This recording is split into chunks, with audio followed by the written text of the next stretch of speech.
Meeting order at 7:02. Start with the pledge. Allegiance to the flag of the United States of America and to the republic for which it stands, one nation, under God, indivisible, with liberty and justice for all.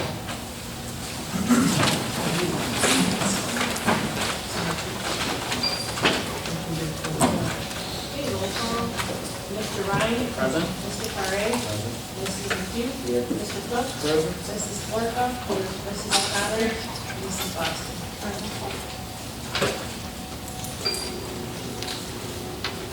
Okay, adoption or amendment of agenda. I'll make a motion to adopt the agenda. Support. By Mrs. McHugh, supported by Mrs. Marquardt. Discussion? I'd like to talk about the new policies under new business under D. That was a lot of policies to get through in a couple of days on top of the 49 that we were adopting.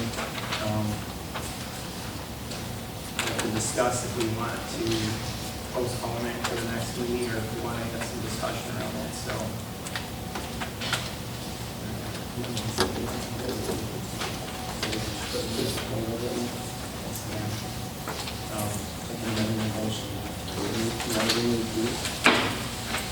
I'm okay with going through up to 2430 if we want to get through those ones. For a first reading, if we want to break it out. So 3100. So, yeah, D under new business would be 2,000 through 2430.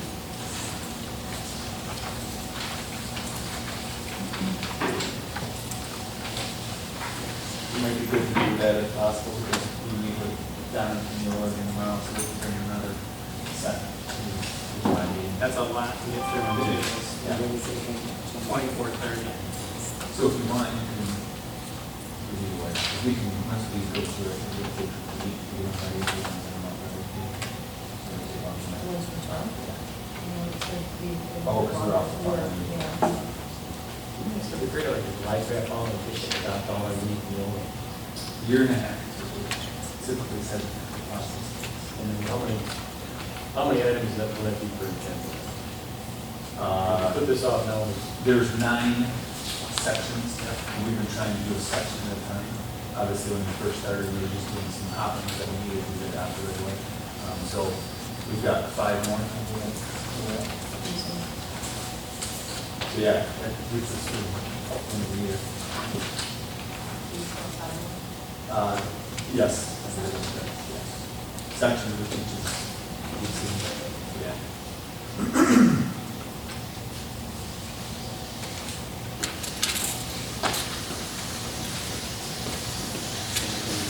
Any further discussion? Okay, I make my motion to, I make a motion to adopt the agenda as amended to, actually it's for new business.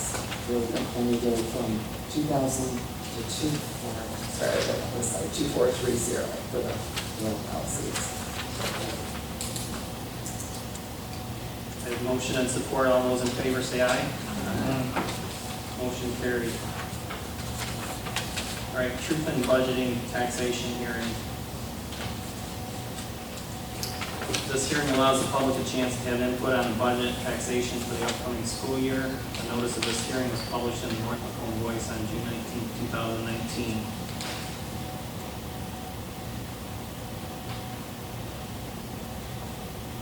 I'll make a motion to open the term for budgeting taxation hearing. Motion by Mrs. Florka, supported by Mrs. O'Connor. All those in favor say aye. Opposed? Motion carried. The hearing is open.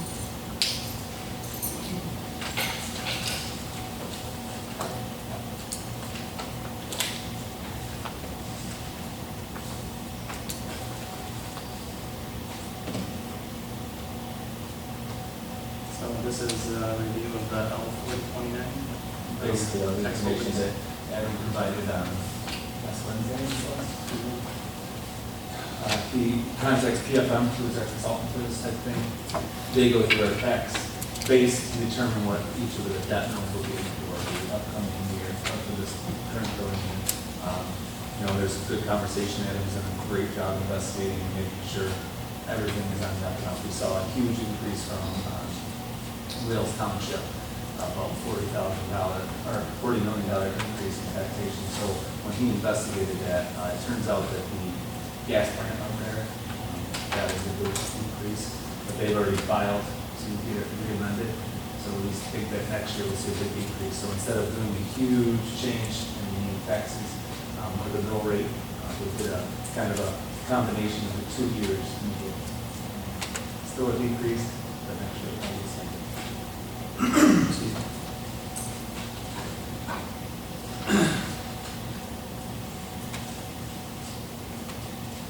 Do we have any requests for public comment on the hearing?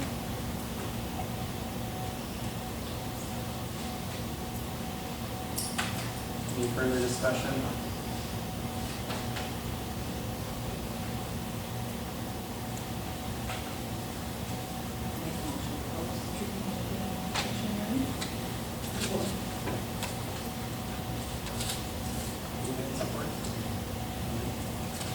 We have a motion by Mrs. O'Connor, supported by Mrs. Bobbsey, to close the hearing. All those in favor say aye. Opposed? Motion carried. Consent agenda. Alrighty, under the consent agenda, you're approving the minutes from the special meeting on June 18, 2019 as presented. You're also approving general fund bills in the amount of $204,567.16 and AP payroll checks in the amount of $15,262.20 for a total of $219,829.36 with checks numbered 64081 through 64188. And ACH transfers in the amount of $260,039.05 for a total of $479,868.41 with check numbers 64097, 64125, and 64170 voided. And sinking fund bills in the amount of $2,178 with check number 40014, and additional bills in the amount of $21,196.97 with checks numbered 64189 through 64195, and no checks voided. Also approving under personnel, the resignation of Carmen Folecki from SEIU food service assignment, and a change in assignment for Jamie Mills from ASME bus driver to sub driver. Report.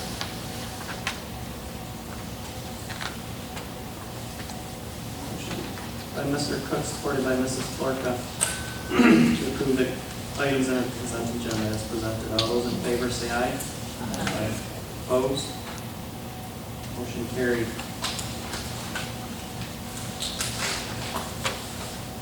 All right, reports.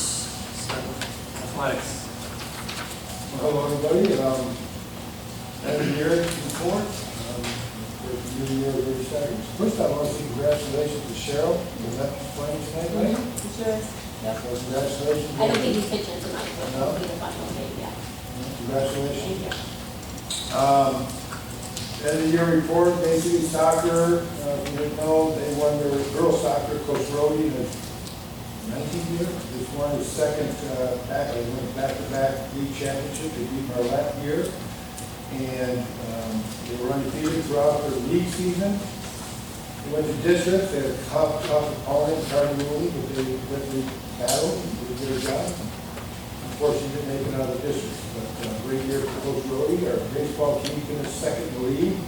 They were in the last week of the season, had a chance to maybe tie or in first place, but of course, they lost a tough game, but they finished in second place, and then they lost a tough game. They were winning against Elmont, and floodgates open with rain, and unfortunately, we run down. So kind of stalled them a little bit. They take our best pitcher out, and we just did fairly well after that. But they did a great season. They were well represented as well in the county all-star game with two of our seniors, Dawson Steer and Ben Blanco. In fact, they scored 2 runs each in the last inning to win the game for the Blue, I think it was, the Blue goal game at SC4. And then we had several players that won all leagues as well, Cam Walsh and Ben Blanco and Dawson Steer. So they led the way. Emily Ross will go back to soccer. Congratulations to everybody, and thanks. They all voted for Emily Ross to the community. All administration, everybody was putting it out there, and she was voted athlete of the week through Times Herald, so that was a proud moment. And top off her senior year. Softball, if you had a chance to see them play, they were definitely very competitive. They didn't fare very well in the league, but they definitely were competitive. So Adams has done a great job, and the JV program working as hard as local players working on the weight room already for next year. Great things happening there, and we're excited about that. Track finished off in their second year. We had some school records in high jump and long jump with Trevor Nims. And Trevor also, not only did he do that, he was also represented our school in the basketball program in the SC4, St. Clair, All-Star game this past Thursday. And then the week before that, he was honored by being nominated to the Macomb, amongst all his peers, the Macomb All-Star.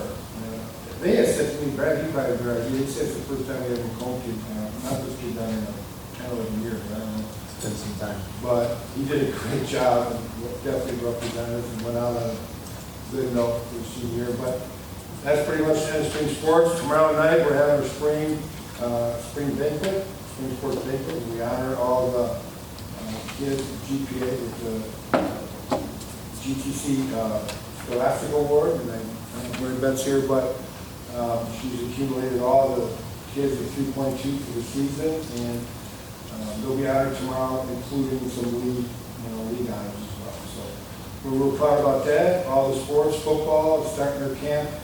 They're having their first camp on Wednesday and Thursday this week. They're in the weight room. Basketball we played last week. Boys basketball played last week. Played this week as well. Utilizing our 15 days. We've got great turnout with both. Basically, volleyball's been in there. Walt's had some great turnouts with volleyball practice 2-3 nights a week. Just so you know, you get 15 days in summer and then July. So I know it was a great year, sport-wise and academic-wise for the athletes, and finished off well and already starting off on a good note. So we did our last team report today, and we honored Mark Brimmer there. We tried to add Anna Bergen. We put through Laura, I think it was a week or 2 ago. Anna Bergen is being hired. Hopefully, if everything goes well with this fingerprint, I think I'm sure it will go for our junior high coach. And we still have a couple of candidates we're talking to about the score and defense coordinators. Yeah, put together, I think, a very good staff. Mark brings a lot of clout with his experience. Anna Bergen down there in junior high and working with the youth kids, we're expecting some great things. We had the youth baseball out here a couple of Saturdays ago, and made a great turnout for that, and we're really excited. Trap had a really strong showing. Our Mayor won for the second year in a row, but our team was very well represented, and Memphis was definitely represented very well by our trap team. And then the bass team is going to start their defense of their state championship here in the next few weeks. And Mr. Pratt and I talked about going out there and watching, not participating. So, and that, summer is So we're going to get in the water. feet-wise. Other than that, that's the end of sports, and thanks for all your support throughout the year, and spring and the fall sports have already started. So I think that's it. Thank you.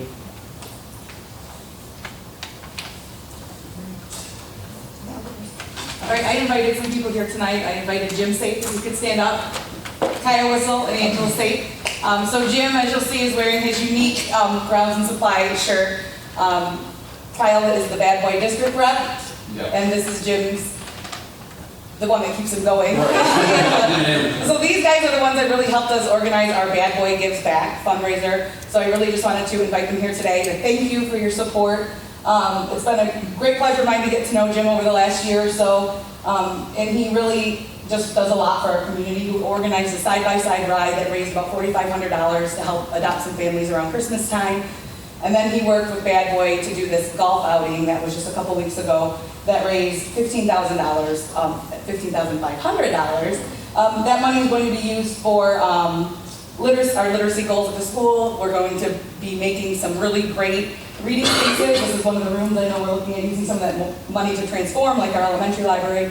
And then we're also going to use some of that money for purchasing motivational and engaging books for our students. So I just really wanted to thank you guys. I look forward to continue to work with you in the future. These are just some really selfless people. They enjoy giving back. They're family-oriented. I know Jim lives in the area, and his kids will be students here eventually, so we're just really grateful for you giving back. So I got you guys some Memphis shirts because you really are Memphis, and we appreciate it. This one's for you, Angela.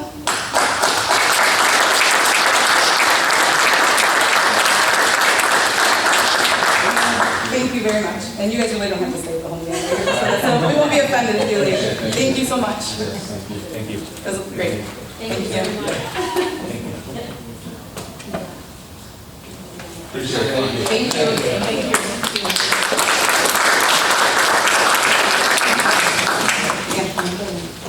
All right, some other things that I have. Tomorrow I leave for Grand Rapids with a group of teachers.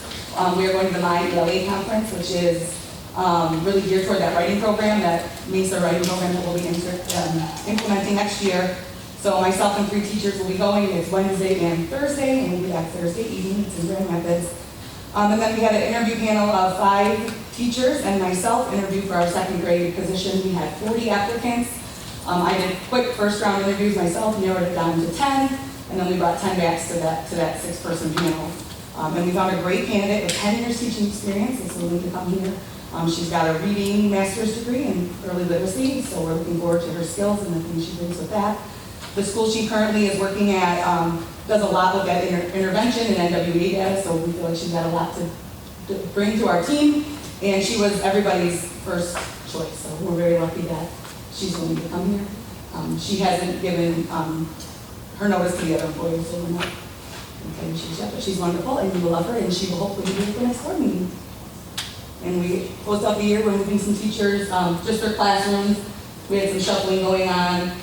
Daycare is taking over an extra classroom, so we had to kind of move people around. And so thanks to Mr. Puget for helping get the teachers moved and into a space and get those floor cleaned, and then we'll move all their stuff out. So it'll be a different look to the building when you come in the fall. No, we do 3 kindergarten. Yes, we have We're shuttling 67. teachers and. Yes. Okay. We have 66 or 67 kids signed up for the fall for kindergarten. With Ms. Bishop's retiring, we obviously still need those 3 sections, but we only need 2 first grade, so a first grade teacher will be moving down. Mrs. O'Connor's moving to kindergarten this year. Okay. And then 2nd grade, we have 2 teachers. And we need 3, so that's what we hired this position for, yeah. And then 2nd grade will be moving to where the 4th grade teachers currently are, because there was enough room for the 3 classes there. And 4th grade and 5th graders will be to that other end of that hallway. All right. Thank you. All right. How's everybody doing today? Very nice and tan, and nice and tan. Do you do a little rumble on the He's quite long. I feel like a bite of some kind. Just a couple of quick notes I wrote on my update from today. School is out for the summer, of course, you know that. It's been a little over a week. Things are starting to quiet down a little bit around here. I know that next week there's some vacation time for some of the staff and front offices and that. But before we leave, our report cards are finished up. They'll be mailed out this week. Senior transcripts are finalized. I signed those today myself. We are still searching for a teaching candidate. We have a position that is part-time. We had 8 interviews, 8 candidates interviews. We're still waiting on someone. So we will be back. I'll probably by the next meeting I'll have more information on that. But right now we don't have no one has accepted the position. Other things this summer, I'm just going to give you a list of some things we're working on. Continuing to build our MTSS program. I think Mr. Goodman is going to talk about our 31A meeting recently with the Department of Education. It was a success. I think as a team we came together pretty good. And work at the high school, we're going to continue to work on our handbook and our MTSS program as a whole. We started it, continue to keep doing. We're also going to work on a reflection room. We now have the use of Swiss data for the year, so we'll be using that just to kind of refine some of the ways we use our reflection room, our service practices. I just finished the meeting calendar for the entire year today. I talked to Mr. Goodby about some updates to our student handbook, which is not part of the code of conduct online. It's different, but it's something that Mr. Corbett and I started to update towards the end of the school year, and we want to bring it to you for approval before we put it out there. We'd like to have a combined handbook code of conduct with MTSS and everything in it for next year. Just kind of an MD recommendation. Classroom cup, as Susan said, there's a couple that might be moving around, but not very many here. I'm working on the PD schedule, some office adjustments, and the outdoor areas by Pheasant Hunt, I call it the garden now, that's still just like the Pheasant area, and the cafeteria patio, which we're working on most. This is for that, the cafeteria patio, go up there now, there's an M in the shape of the old bricks that were there. It looks really cool, it's kind of like a 3D, well, we're trying to make a 3D looking M out of it. Some plants in there, and with the ground, each quarter I work on the garden in there, hopefully get some pumpkins or something. It's going to get ready to plant these days, but maybe it's not. We'll work on that this summer. That's it. The handbook changes that you guys are wanting to make, are these like new policies? Not policies, that tomorrow, are just gonna like updates. It's Okay. already there, it's just updates in the language. And we're Okay. going through some things, talking like parking lot, safety, and just different things, just updates in the language. So the handbook would go kind of correlate with our policies and stuff like Oh, that, it'll be- so it's not like one person out there. Oh, yeah, you can't change anything unless you, first of all, we can't update it unless you guys say it's okay. So what I'll bring you is the original one, with the updates highlighted, hopefully before, we have one more board meeting. Hopefully before we start, just a combination, right now, I think you just had the code of conduct online. The handbook, you kind of search on the planet, and I searched on the found it. It just kind of, overrated. The last update was like 2013, maybe 2012, like that. Right, to my home, just kind of good.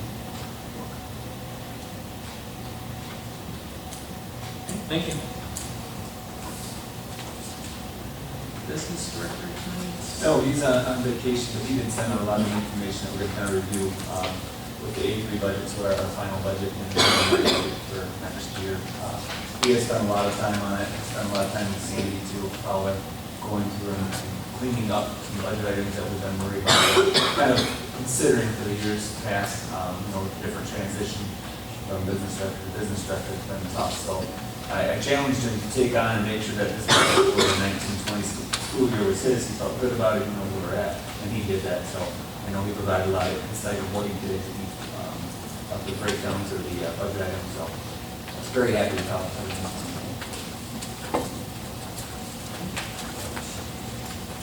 Any other reports? I met with Mr. Kujak for a brief time this morning. We talked about how the summer cleanup's going already, and they are doing very well. This year, instead of just scrubbing the tile, we're actually stripping it down. It's been several years since we stripped down to the tile. It will definitely help get a lot of the dirt that we see in there out of the cracks. Cafeteria down in the junior senior high is done. The sophomore hallway should be, other classrooms should have gotten their third coat wipes today. The junior hallway down that way, we got the first two. And then the senior hallway was supposed to be stripped today. So this building here, everything keeps that going, hopefully in the next week or so. We do lose that week with 4th of July. A lot of people are taking that whole week out. So things are going well with that.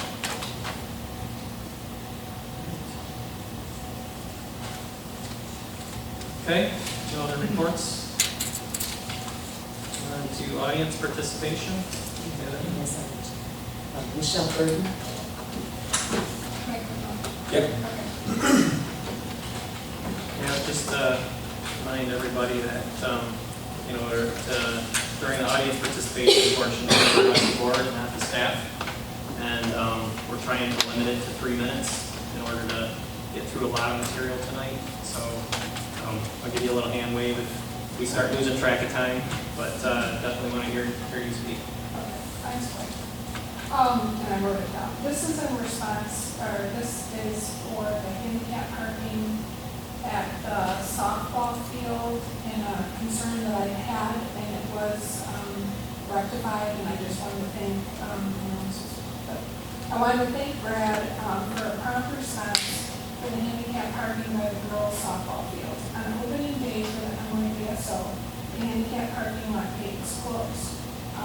I made a couple phone calls and police were out to make sure that they would ticket anybody that wasn't parked properly, and so there was absolutely no handicap parking available that day. And with the fields as wet as they were, the walkway as wet as it was, I sat there. I watched two older couples that were walking through, and I was worried for them that they would slip and fall, and so I had a major concern about that. And when I called, the response I got, they were worried about the grass getting ruined, which I completely understood, and because of people parking on it. And so it was I talked, the walkway was underwater in 3 spots, and the ground was muddy. Anyone who needed the parking had to walk or ride through mud. I almost got stuck. And thankfully, somebody came and pushed me along, because I was mud bogging at this point. The concern was people driving on the soft ground. Blue lines were painted, and a temporary fence was put in, and for that I'm thankful. I would like to suggest a couple other things. Does anybody know if that's handicap only parking, or is that, because there are 4 spots. The problem is, having used it now on a regular basis, backing, trying to get out of there, because there's parking, there's nothing that states that that's handicap only. On top of it, part of this note said, I have pictured, it only says reserved parking only. The handicap sign that was there is faded or, removed, so technically, and I talked to the police officer about really great that day, and he said there really wasn't anything you could do in there, with the blue line. I mean, the blue line say something, but it doesn't have, that's just from the disability, just noticing that. But that's my question, is that handicap parking only, or is there spots that are open for others? That's what it's not clear, so people will park there. And that's what if it is handicap only, I would suggest putting that in some sign. The other thing I would suggest, because people are driving on the walkway, which is going to make it sink down worse, cause more water. I think it's dry for the first time I've seen it in 2 or 3 months, there probably should be signs stating that nobody should drive on it, if that's the case. So that's kind of all of them. But that was my question. I think anybody else? We respond to all audience participation, Okay. so administration will definitely look into it Okay. and get I back to wasn't you. sure how that. I'm not sure, what is behind that. I'm aware of the area, of course, we get the softball games with you, but I'm not sure of, what the designated areas, Okay, especially. I just wondered, because I had said something on Facebook and people were like, well, that's handicap only, and I'm like, not really. I think the front part is where the blue lines are. And the side part that you're talking about, I don't think there's any signs there. There's no signs there. or anything There like is. that. It's a bad design regardless. That's what that's kind of where I'm coming, because I've been there where there's been an open spot, but because of how people park, you can't get in. So, and normally you just drive around and go on the walkway, because it's not a big deal, but it is if it's underwater. So, Thank you. Thank you. Thank you. Lisa Jewell. Before I start with my topic, am I allowed to compliment a staff member in this room? Absolutely. Okay, make sure before I go ahead, okay. Emily's true. I did send all this to the board members and to the principals and Mr. Jimmy as well. However, it bounced back. I saw in my work email, but I will be sending the letter to you guys again. I just want to give a huge thank you to Kelly Clark, who has been my Anna's teacher for the last 2 years. A little background about my daughter. She's, 8.5 now. She was a month premature in the NICU for over 2 weeks, had some health issues growing up. She literally just started sleeping through the night, and not exaggerating that. I was very concerned doing the first, second grade split. Not sure how well she was going to do with that. Her attention span was kind of poor last year. But Kelly has done, and I'm going to tear up. She's done such an amazing job with my daughter these last 2 years. Anna has thrived. She's matured. Her scores I just got in the mail, I was blown away. Her DRA scores were 38 plus, which means she's at the end of 3rd grade and beyond. And she's only in just finished 2nd grade. I cannot take a fraction of credit for that, my husband and I. Kelly's with her 7 hours a day, 5 days a week for the last 2 years. I just want to give a huge thank you for what an excellent educator we have in our district. Personally working with her for the last 2 years. She's great with communication. If I had any questions or concerns, she was prompt in getting right back to me. And I guess I just really want everybody to know here what an amazing teacher she is and how much she has helped the child I was concerned with develop into a maturing young lady and has a passion for reading. So I just want to say thank you. Thank you.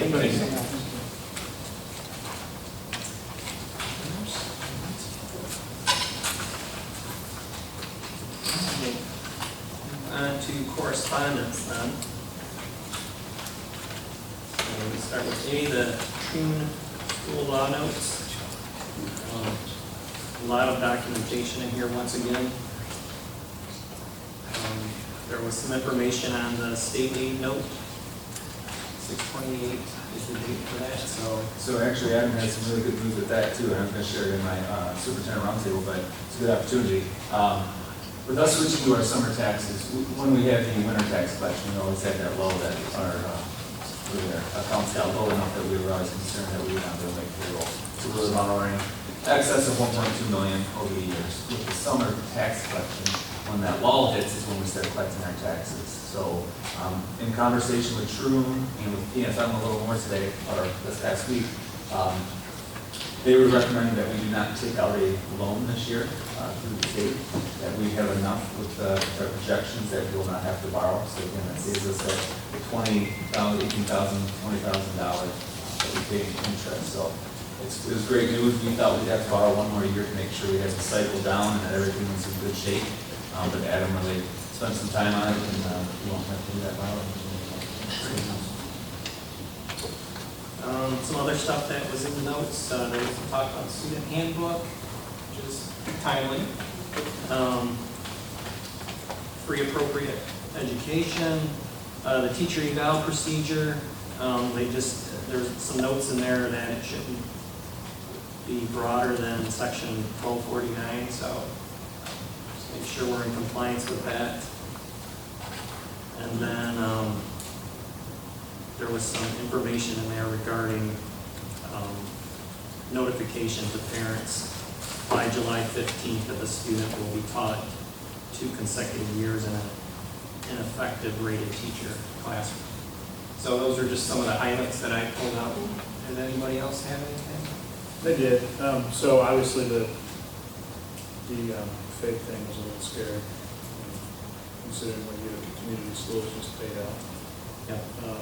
But I guess I just had a question on the section 1249. So, and I don't know if we do, but if we have, do we have any, obviously not using any names, but do we have any teachers who, I assume all their performance reviews are done at this point? That's correct. Do we have anybody that was rated minimally effective or ineffective And did we follow all of the, or not commit some of the common mistakes that are listed in the law notes? So one of them giving them notice of deficiencies, ample opportunities to improve. So We are in compliance with what we're doing. Yes, that is it.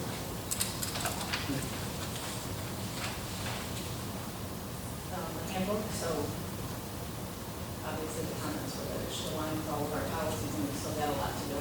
So, and it's outdated, I mean, it's just verbiage, but have we looked at policies in the handbook to do a lot more work to say to catch up?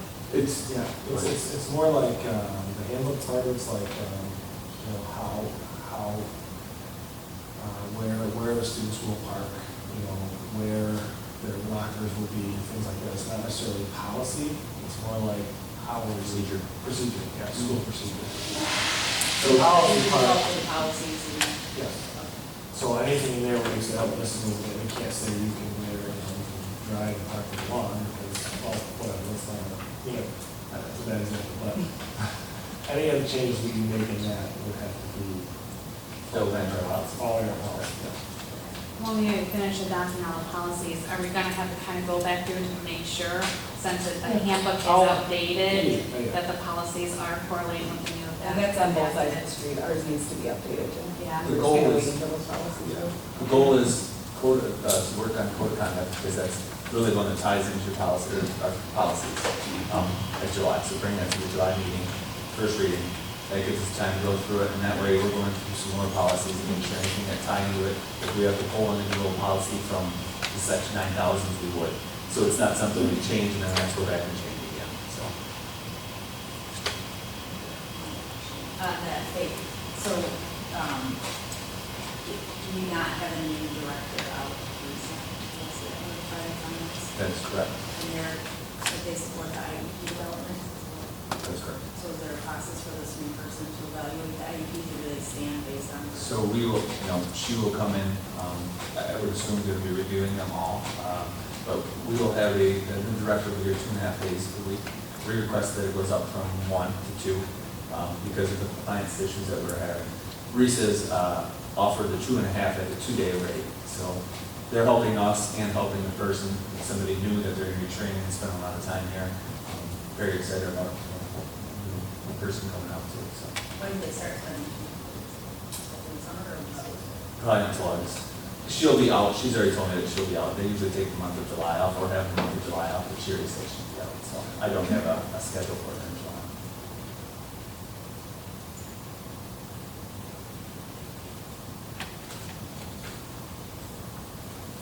And she will be coming to July meeting.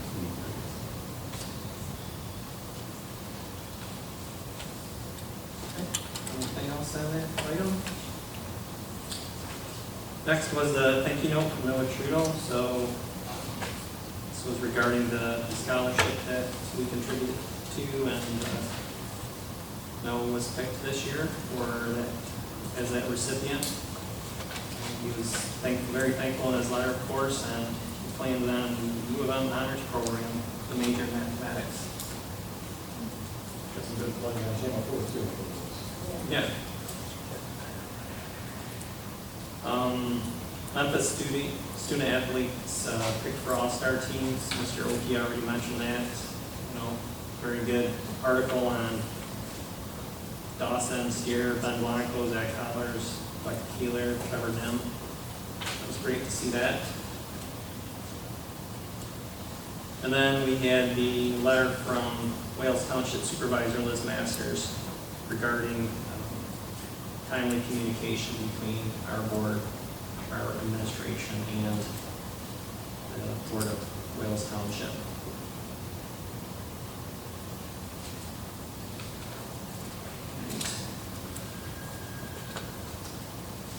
Move on to old business.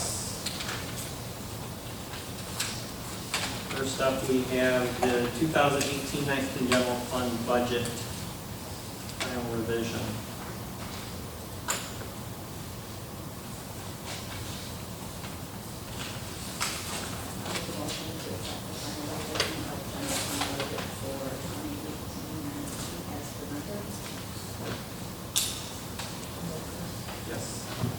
motion by Ms. O'Connor, supported by Mr. Paré. Discussion. Like I said, Adam spent a lot of time on this over the past month, really diving in and making sure that all the budget items are canceled out or carried over. He's very confident with what he's got and finishing off with. Another good year. We knew we were going to be seeing savings from the work we did. We'll have that audited to be verified in that's what it's. And I really appreciated the notations he made for each line item about what the changes were, so that we weren't questioning, why is this up, why is this down? Yeah. That was very helpful. He's been very thorough. It's been nice. You had mentioned the sinking fund. Have we gotten that calculation on the LED lighting savings yet? No, we provided all the information to PSI, and they're supposed to be providing a report for us to present to the board, so I think it's. Do you know when you expect it? What's that? I didn't get a date, but I will reach out to them. They don't meet their guarantee. What's the outcome of that? They have to come back and address it. That's it, yeah. The guarantee. 43,000 change. Right? Something like that, yes. Yep.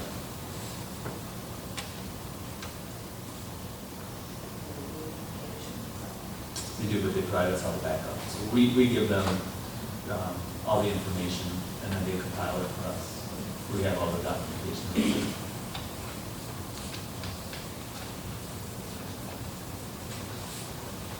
Okay, any further discussion?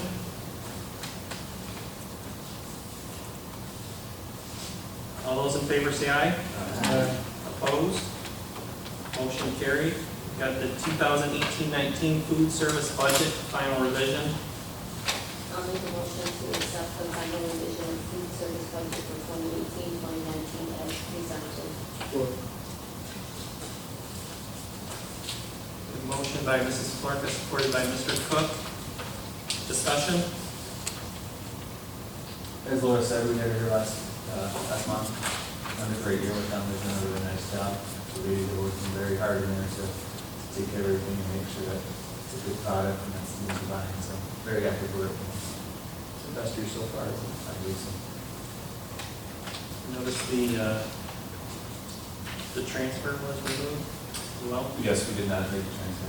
That's great. Yep. So we started at 4 years ago, I think at 20, and then we took it down to 10, and they have not used it in the last 3 weeks. So. Fully self-funded then. Yes. Any further discussion? All those in favor say aye. Aye. Opposed? Motion carried. Next up, we have Neola Policy 167.3, public participation in board meetings, the adoption. I'll make a motion to approve the adoption of Neola Policy 0167.3, public participation for the meeting as presented. We have a motion by Mrs. Clark, supported by Mr. Cook. Any discussion?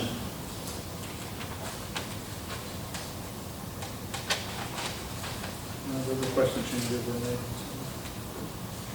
I was just wondering, our current policy gives some direction, when there is complaints against staff, how to handle those. There's kind of that link between the two. If we should establish that link, or if we're going to have some other complaint process in place. It's part of one of the policies we read at the last meeting. Yeah, that was. It's just not referred to in the. Yeah, there's no kind of link between the two. I think that would be helpful.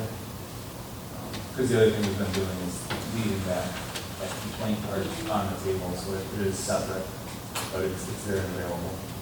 We've also put it on the website. Okay. Obviously, we'll be updated as well now that it's included in the In the minutes? agenda. Or in the agenda. Participation Okay. form as well. All right, any further discussion? All those in favor say aye. Aye. Opposed? Motion carried. Next up is NOLA policies 3100 through 3531, professional staff adoption, except 3121, previously adopted. I'll make a motion to approve the adoption of policies 3100 through 3531. Support. Motion by Mr. Pari, supported by Mrs. Bobstein. Discussion. It's 7:47 p.m.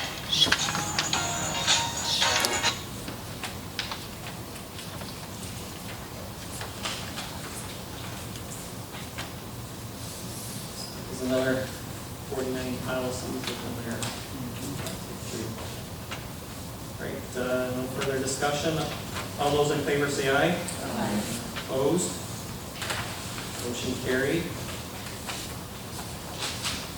Next up, we have the administrative contracts. Mr. Bibby, Mr. Corbett, Kujak, Roki, Pavlov. So this on the agenda for discussion.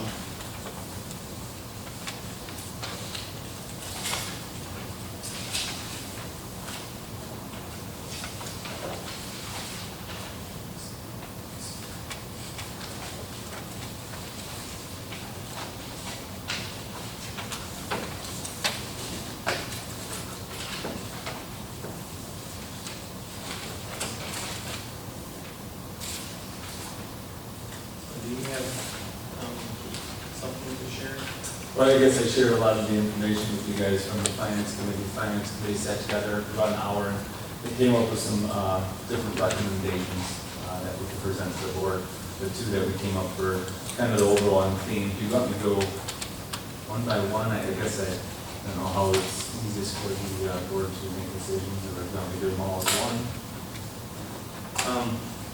Yeah, I think as discussion purposes, we should step through them one at a time, right, all different situations. Would you like to go in order listed? Yeah, that's fine. Well, for my contract, there has not been anything provided. Based on the law that obviously everything for a superintendent negotiations need to be done in open session, so I didn't want to provide anything where it would have any impact on that, so. I'm just gonna use this. This was one form, this is the comparables. It does do all the comparables for most of all of our administrative positions. We try to do it within the county and with some comparables in our local area. So you'll see that there's just kind of a range of different ones there. When we use the ones in the county, some of those schools are quite a bit bigger than us, so it's hard to compare those two together. When we do,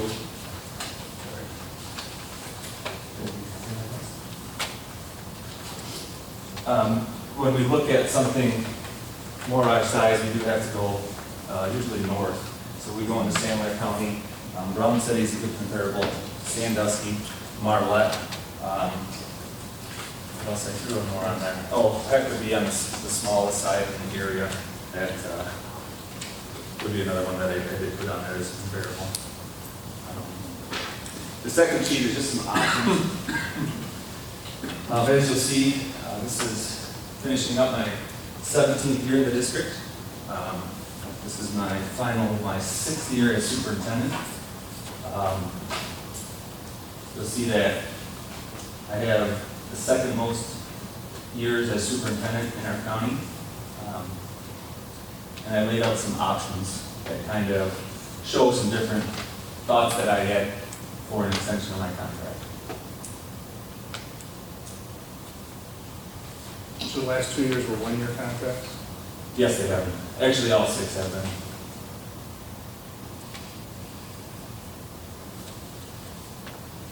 Where are you showing the years for the other superintendents?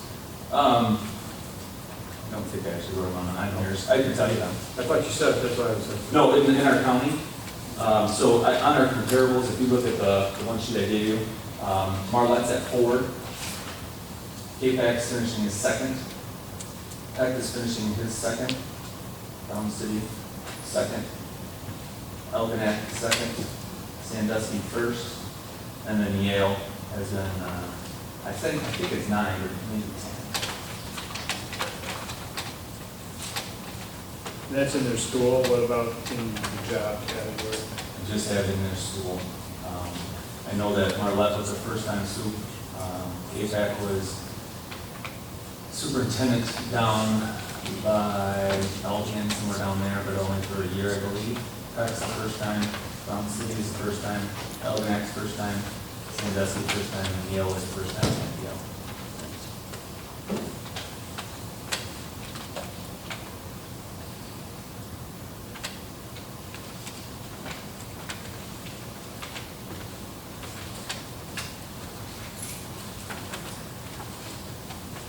You had mentioned the annuities and some of these other ones. Is there anything on top of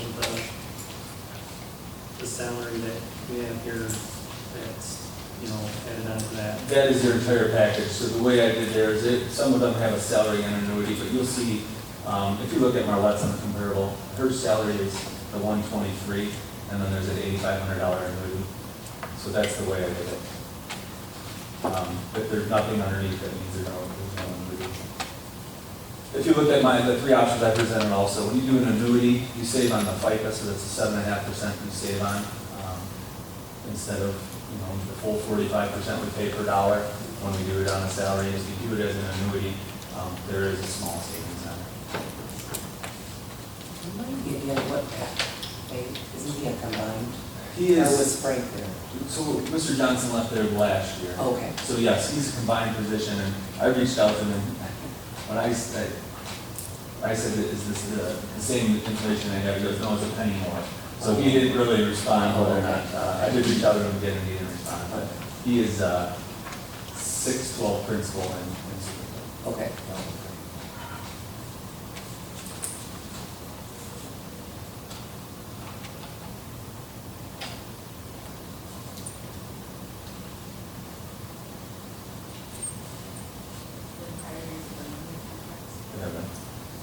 So the first 4 years, Nancy and I combined, we were paid $15,000 per person for those first 4 years. So each year, 2 years ago would have been my first year as full-time superintendent. Those 4 years, we also held different positions, so I was combined principal, principal with that. So individual, single role, this is the year. Starting my 3rd year. Just to be clear, that for the folks not on the finance committee, the finance committee made no recommendations to this board On this one? on any of them. No, we just had recommendations of what to bring to the board for discussion. Just want to be clear, the finance committee made no recommendations. And we did not talk about mine at all.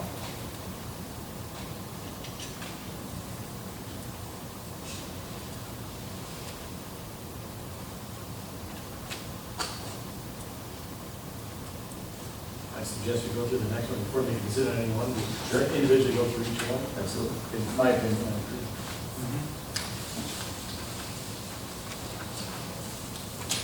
The next one on the list is Mr. Corbett.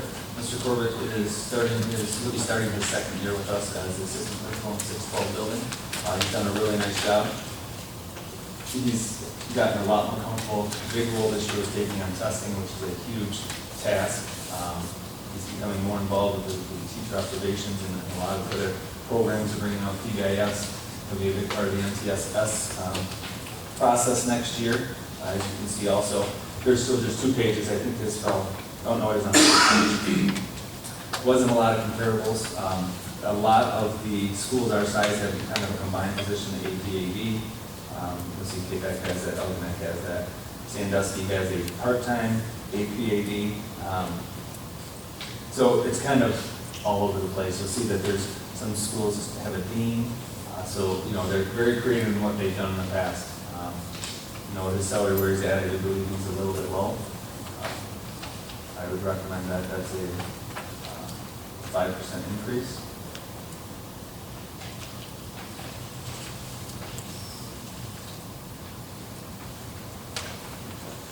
And you spoke about some of the others serving dual roles. Can you speak to his role, is he doing additional He's not, so that was a big push that we had when we switched that with Mr. Crawford's first year, is to find somebody that, his first year we had that combined AP, no, it was transportation and AP, so it was not a good combination. So when we looked at that, to try to break it apart so that person can really focus on supporting the instruction and building. I think that he's done just that. You know, he was here to handle discipline, of course, as the further part of an AAP's job, but he is there to support the principal and to make sure that's running smooth. Has his evaluation, his written evaluation been done? It says March 30th. It's due. There is not technically a written evaluation due for administrators. So it basically goes by, halfway point of the year, we did a survey, the staff perception survey, and I discussed that, and I gave them 3 areas to focus on for the year, and I we met in the year and updates me where it's at. So it's not written, but I do keep a Google document of his goals. Don't have one for counselors or EPs or anything, or anything. We don't have a form. We have not used one for the. Okay, thank you. Calculate some numbers here.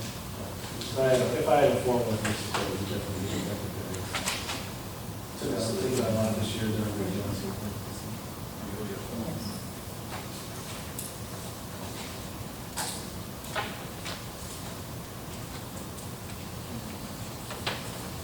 There's not any others, there are school sizes that have a, I didn't expand our search farther than kind of the same way. what was that? Yes. Like if we went to like Marysville or Fort Huron, East China, they would have those. But Yeah.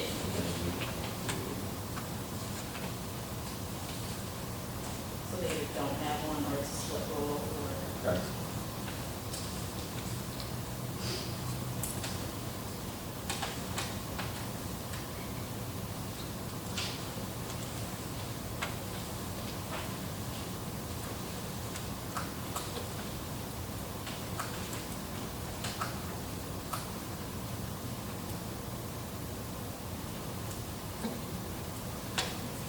Can I ask why no recommendations came out of the finance committee if this is what you guys are doing on? Is this quite a task to just have here right now? Well, we wanted to work through this all together, rather than in committee settings.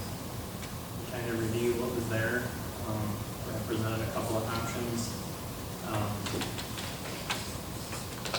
I think we recommended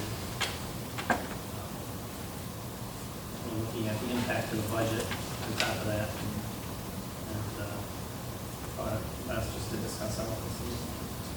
So we don't have any numbers to give impact to? Well, I have them, but I didn't share them in that document because it depends what we do. You know, if you go across, excluding myself, so the first row there, if you did Pete Craig, Drake Sandy, and they did a flat 5% off for them, so like $20,000 in taxes. If you did a 2% for that group, it's $8,000. You know, so again, I didn't break it down because it does depend on the decision.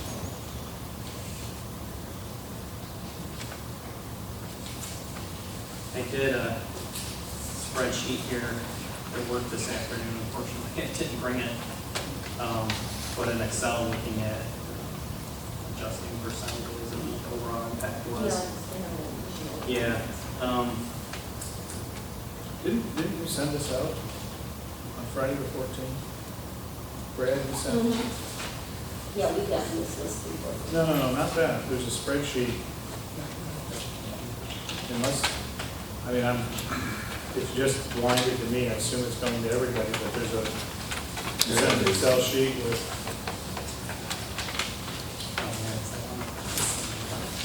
numbers on it.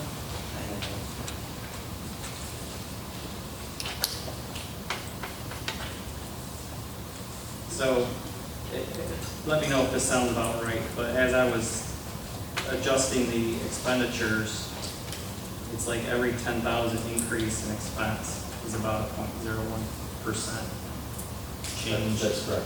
in fund balance.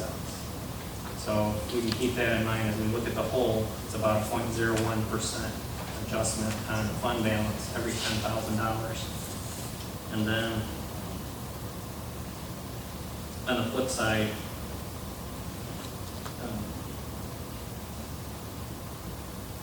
every student lost or gained in revenue, I had as a 0.09%. That sounds about right. The student would be 0.009, because Yeah. the student's about $8,000 per student, and like you said, other than for 10,000 per set. So, yes, it'd be under 10%. What are we budgeting to gain our loss and how much? 30 down, with a $180 increase per student. And that came out to be about 100,000 loss. So you're saying 180 now? That's where we're at?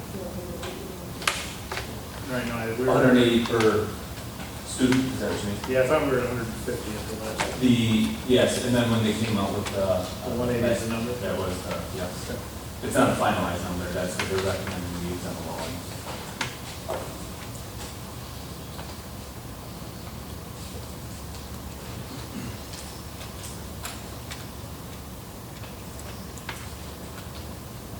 So just to be clear, what we're looking at for Mr. Corbett would be an equity increase. That's correct. That would be my recommendation. 5% would be $27.50, That's correct. and 3% would be $16.50.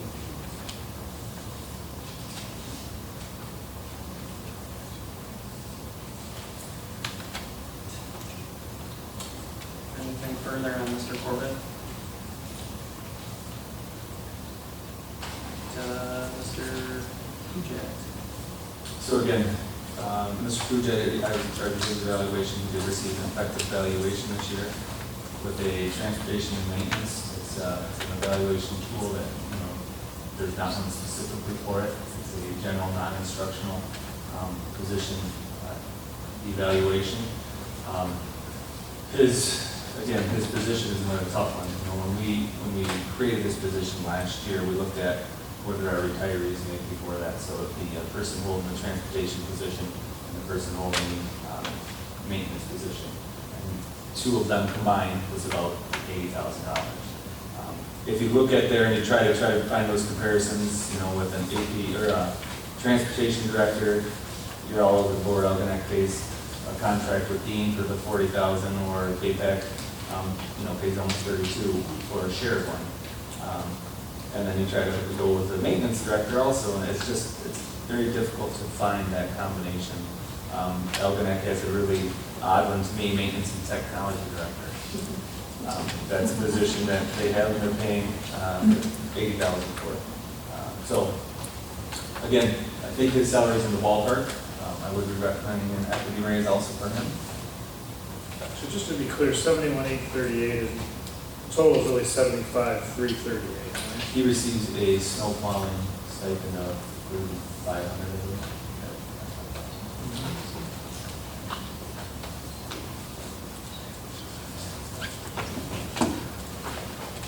Our former maintenance and transportation directors, were they both full-time?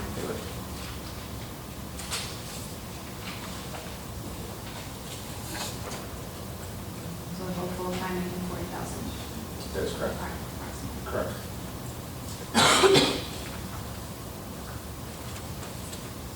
And he's now licensed in Canada, right? Yes. Yeah, he actually drove his first route a couple of weeks before school got out. I think he loved it. Not put kids on the bus. No, I'm just teasing. No, but he did. Oh, okay, I know, that is just teasing. benefit.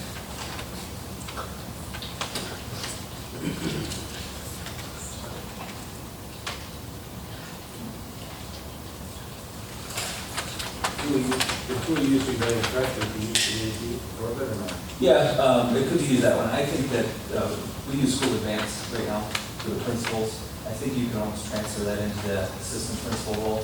We have to do some modifying of it. There's some areas that it wouldn't fit, but I think that's a tool that we would look at and use for them.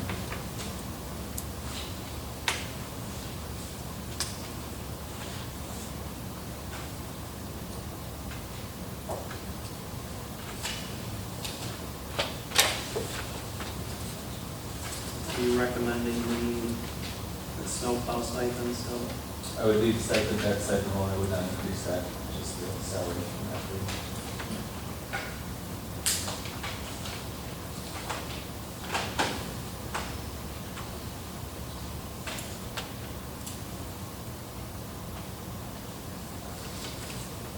Okay. Next one is Mr. Oki. Mr. Oki is finishing up his second year with us. I did his evaluation as an effective evaluation. Again, it's one of those that you look on all kinds of different sites, and I found one from the National Interscholastic Athletic Association that I kind of used as my guide, my template, if you will. I met with him a couple of weeks ago, I think now. We talked about kind of moving forward. He was requesting to go back to full-time 2 years ago. I think a full-time athletic director is a good route. My concern with a full-time athletic director is they need to be here during the day. I think that if we're building a program, we need to be here during the day to meet with the kids, to be available to the parents and the staff. When we hire coaches, we always look for a coach to be part of the teaching team. I think we should do that with administration as well. If they can be here during the day, I support it. So that would be the tough thing is, I know for the current situation for Mr. Oki, it may not be an option. I'd recommend them be here by 9, that way they're here.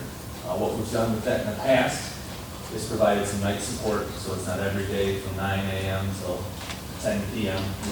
Some of those long winter weeks that you have games 3-4 nights a week or 2 games at a time.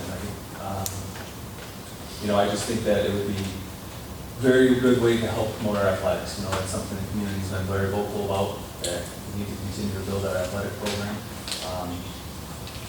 I don't know that part-time was the answer, but I think if we go full-time, it needs to be somebody in the building. If we do stay with the part-time, the current support staff that's helping them during the day has told me that they're no longer interested in doing that part-time work during the day. So we have to fill that position if that's the way, because you do have to have somebody that can collect the data play, can help with eligibility, to meet with the kid when they come in and ask their question, parent contacts or coach contacts, so. If we go to the full-time, we do not have that support, so. I don't think you need it. You would still have some secretarial support, to do some of that stuff, but not to the extreme right now. We're paying a $6,000 stipend right now. I don't think that would be necessary. I think that would be something if there's a building, a lot of that can be handled within that position. Couple of questions. Yes, sir. When Mr. Oakley was hired 2 years ago, was he hired on full-time or part-time? He was hired on full-time. Is that true? 2 years ago? I'm asking Rick. I was very clear I could be there at 2 o'clock. Okay. The job and the hours is full-time whether you're here. Weekends and nights and a lot of emails in the morning, stuff like that. It's a full-time position, no matter if you look at it 20 or 40 times. But when I was asked to come here, I met with the hiring committee with us, and I'm very clear I could be here at 2 o'clock. And I was there, and I didn't miss anything. I was there. I think the student athletes spoke volumes and they signed a petition. So was it a full-time position the first year? I was in the question of a part-time position. The first year? Well, I mean, when you look at as far as, when you say the time, I was here at 2 o'clock. But your salary was for a full-time, maybe, because that's why the next year we need to go to part-time, because of budget increases. You can look at it around there. I mean, that's a true statement, I'm not looking at it anyway, that is an accurate answer, it's not his impression, it's a full-time contract. Regardless of whether we want to say you did full-time or what those hours were, you got a full-time salary, that first contract, with the review after a year, to see if it was in our interest, in what you wanted to do, obviously, and budget reasons for why we went to part-time. That is a fact. Okay, so, hold on. So, I just want to make sure I'm clear. So, I asked at a previous meeting, what things did not get done this year because Mr. Oki was not here at 9 a.m.? And you said 3 things. I'd like to discuss each one of them specifically. Do you want to do that in open session, or do you want to do that in closed? That's up to him. Open session. So the first one was coaches complained about not getting gym time. So let's talk about that. It was the notification of when the gyms were available and the ease of getting in contact with Mr. Oku and making arrangements. The website was pretty up to date, so if the coach would go on there, and a lot of our coaches would go on there, the younger folks and say, hey, Wednesday at 6 is open, can I get that time? There was a very slow turnover rate to get that information, to contact the parents, and set up the practice. How was it addressed last year then? The prior year, kind of the same issues were coming about. We tried to rectify that by giving more daytime support this year. And it was still not the best outcome. Okay, so coaches complained about not getting gym time. What coaches complained about not getting gym time? Do you want me to get named? I don't know if that's You can just give the support if you'd like. mainly, it was mainly girls and boys basketball. No problem. Then you're identifying the person. So I'm guessing it wasn't varsity boys.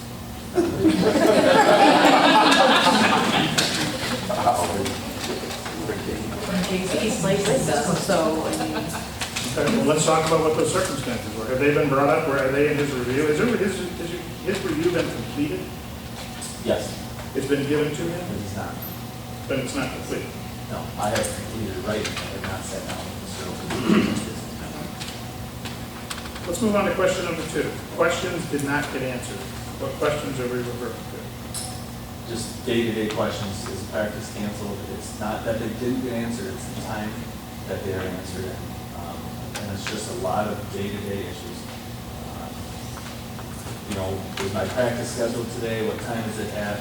A lot of parents calling and trying to find out information on what's going on as far as transportation, meetings, practice times. You know, and that's, it's just day-to-day things. To give you So a- nothing specific. I could say, a parent called and said, what's the bus times for tomorrow, or things like that. Did my practice time for youth basketball get bumped? Where's my practice at? You know, there's just simple little things that are, they're not always answered immediately. Which one of those art tabs are like for busing and stuff like that? Is that his specific job, or is that the assistants of the AD, or what you said you have to Setting do a up, stipend? setting up the Whose times, job is that? where's Mr. Oki's? Okay. I think For filing, practices and games and stuff. correct. Okay. Filing the actual request, I think, was the assistant. So I like think- the and then the other- transportation, as you're saying, So it'd be, when you, in the spring, this was an awful spring, bus times changing, when's their bus time? What days are the games are scheduled to, so it's just a bunch of little things. As far as the practice schedule, it's always changing, you know, and it's something we're always dealing with. It's just, like I said, in my mind, you have the AD here that says practice time is at 6. It doesn't have to be a phone call to somebody, wait for a phone call back, or an answer, and then get back to it. It just, it does slow everything down. And that's the way I, how was his hours the first year that he was working here? When was he showing up by? 2 would be the number. So we sat down in December and discussed getting here earlier. And it was a thought that, yeah, I can do that. So I started asking for weekly schedules, actually bi-weekly schedules, I believe. Schedule provided, times weren't met. So I'd ask again, hey, just keep me updated. Schedules weren't turned in. Again, I understand that what's going on.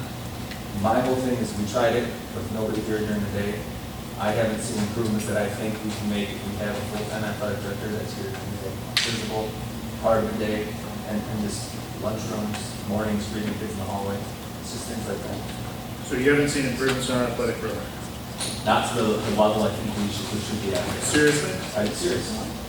Again, this is my opinion. I'm telling you what you asked. Well, I'm going to share mine. We've had the finest athletic program we've had in 20 years.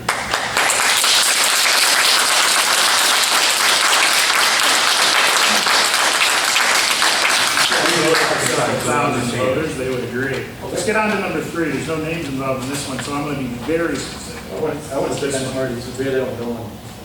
What happened when you're asking for schedules and they're not turned in? What? It's, How do you document that and how have you documented I it? You've got to manage that part of the business, right? That's right. And, you know, you feel for that. right. You're expecting time, so how do you handle that document? Well, So we're not just talking. when it got to my level, I made contact and set up the practices myself. We got some, I didn't set them up myself. Mr. Oak, I'm sorry, I would contact him and say, this is what somebody's asking, can you respond?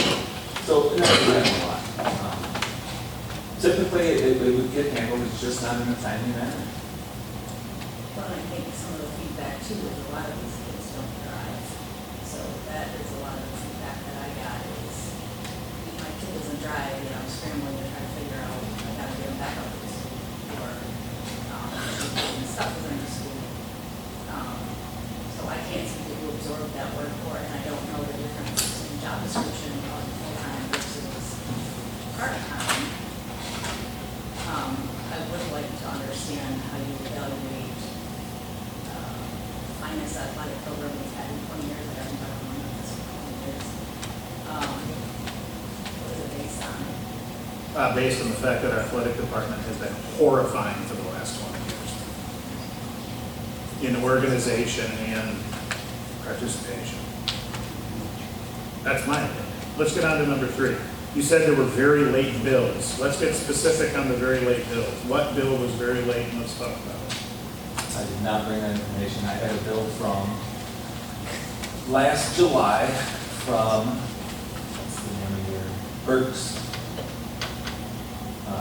We had multiple from Burks. When I reached out to them, we had a $6,700 bill, or I guess multiple bills, totaling $6,700 or some odd dollars with them. There was several from Armada Brickware. One from, I'm not going to think of the name of the company, so it's a trucking company. Yeah, not having. Would that be for the sand? Sand, yes. The sand for the long jump? That's correct. And where was that bill sent, sir? They had on there the label that was sent to central office. It was sent to central office. And was that bill ever given to Mr. Oki, or was it held at central office? I could not tell you that. Mr. Oki, did you ever see that bill before it was considered? First I saw the bill was a couple weeks ago, I was asked about it. I'd never seen it, I called the trucking company, they said it was going to central office. And he said on the bill to Central office. central office. I agree with that. Mr. Oakley, is there an issue doing the, I don't know the circumstances, is there an issue with doing the 9 o'clock till 2? I'm in the business. I don't, in my opinion, I don't agree with any about this practice scheduling thing. You know, I've had coaches that have said they'd be more happy to come and support. Any of our high school coaches, junior high coaches have been on a set schedule from day one. They usually put out 2 weeks in advance. Any changes that day for weather, whether it's winter sports or we don't get much in fall. The winter sports are done that morning by the week. That's a fact. Now, by email to prove it. As far as the if somebody called Mr. Goodney and a youth sports thing, they take second and third or fourth fiddle in some cases because we have to supply junior. I also think that listen, I take pride in that, and I know it's said to be a coach. But there's this winter and this spring was by far the toughest I've seen in almost 20 years of being in AD. If we had cancellation as far as weather goes, there were some parents that would have concerns on the junior high basketball team. Ironically, all those kids were there. And there was only one change that was made for game other than cancellation.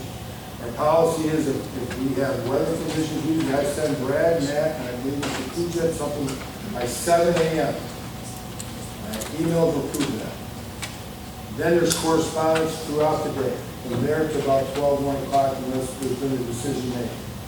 At that time, I also have to contact referees, I have to contact the other team, if we're going there, if they're coming here, whatever's going on. We also have to make game switches pretty much on that day. Spring sports, we don't make game decisions as far as moving to another day as quickly because there's so many things going on that a lot of those schools already have makeup, stuff like that. But as far as the winter sports, the only issues that were ever brought to my attention, I'm going to be honest, the only youth thing I had ever come to my attention was in January for baseball practice from our youth league, which I had actually already scheduled in December, 2 months prior to that.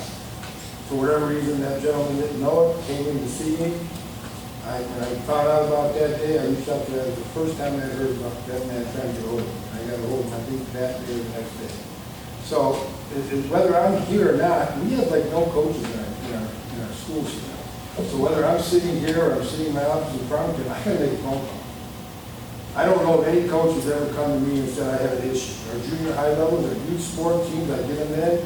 Ms. McCollum is our 6th grade, is our 6th grade coach. Adam was our 5th grade in boys basketball. I don't know of any issues with that. If there was something that was brought behind my back, and I was not aware of. But when I used to get emails, we had Tuesday, because the schedule was set, they had the ability to look and see when we had open. If I didn't have it on the schedule, then you couldn't do that.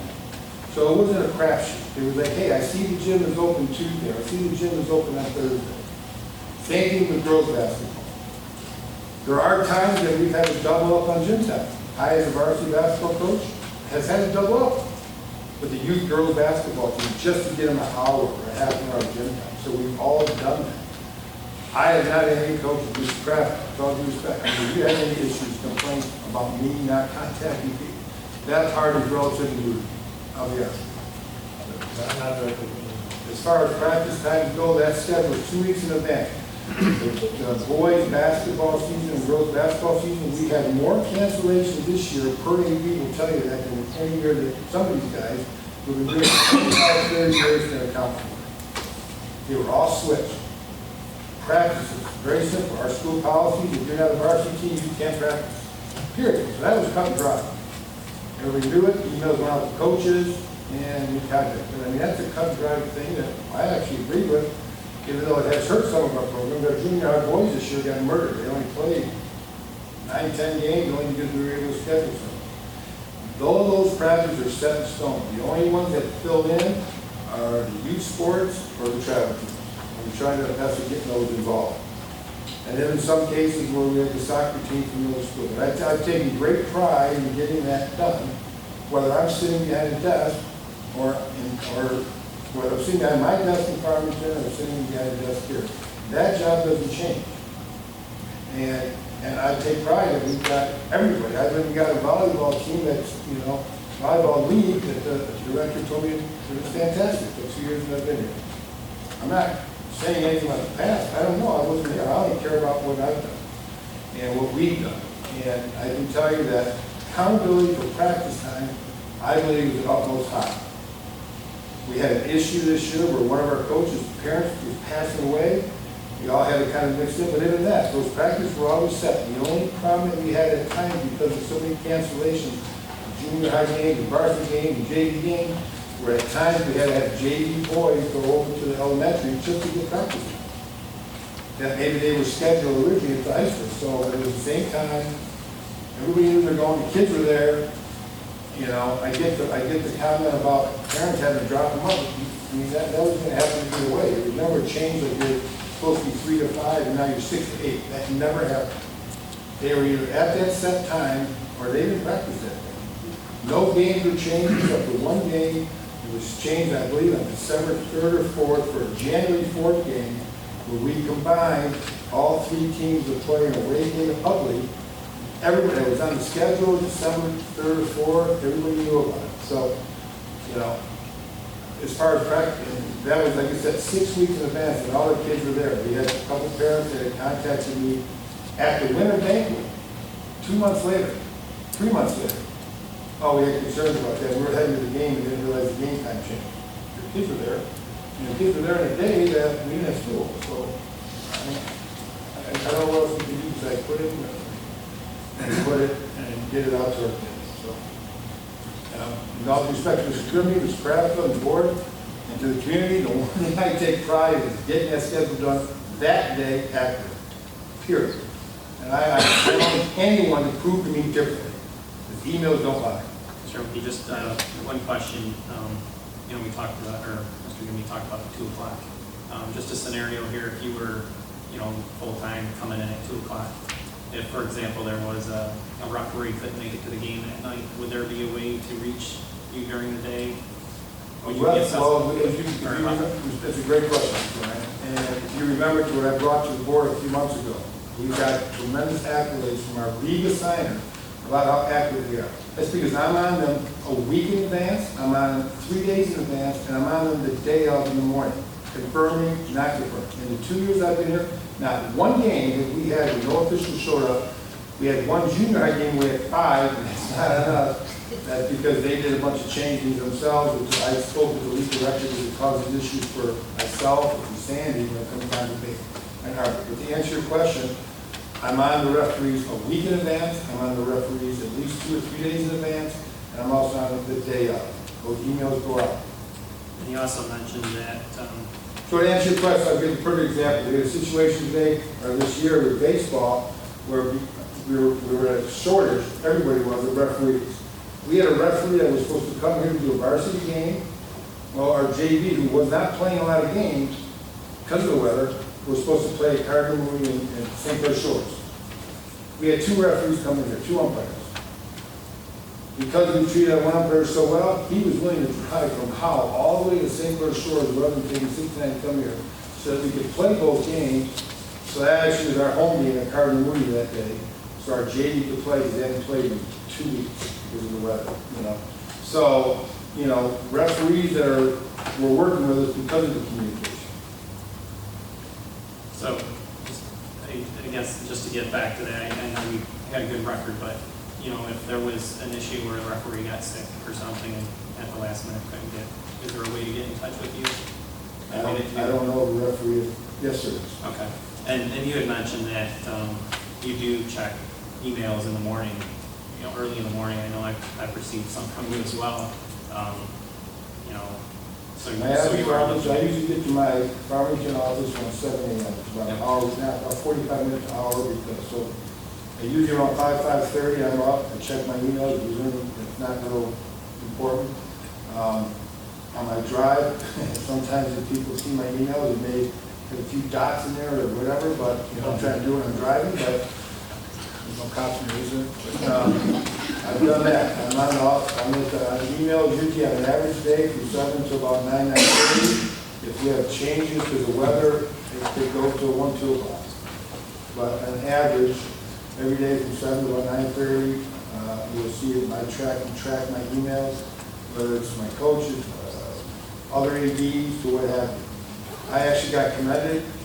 We actually had the AD meeting a few weeks ago that you can talk to. The ADs were like, well, I read the email before the ADs that work at their schools at 8 o'clock.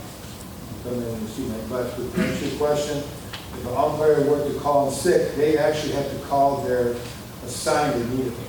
And what they do, they notify the assigner, they notify me. Usually within minutes I get it. I'm on the phone or I'm on the email, you know, and like I said, that has happened for car accidents or whatever. We had to, but you know, we built up a rapport where we've been fortunate so far that they've been able to cover any issue that they're in. Thank you. I just have a couple of questions. Mr. Oki, in the first year of your contract, approximately how many hours did you work a week? 50 to 60 hours. Okay. And that was at $40,000 salary, correct? How many hours you work in your normal job, on your other job?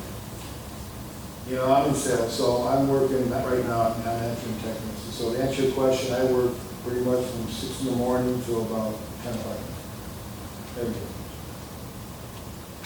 Like yesterday, Sunday, I'll be honest, I was at the cottage with my family. I get yelled at because I spent 4 hours on emails with my other job. You know, I deal with people that are refinancing or mortgaging or losing their house, and my immediate response is necessity. So, to answer your question, 90% of my emails, my phone calls, they are no. Okay, I wasn't done. So you worked 50, 60 hours your first year at $40,000. Last year your salary was $20,000. How many hours did you work last week on average? About 50 hours a week. And those hours are double duty. Just as you said. That's from Memphis. And I've got books of support. I do it because my county is extremely stringent. When I have a business, I keep those separate, I have an hour separate, I have a gas amount separate, all the way down to the key. Okay.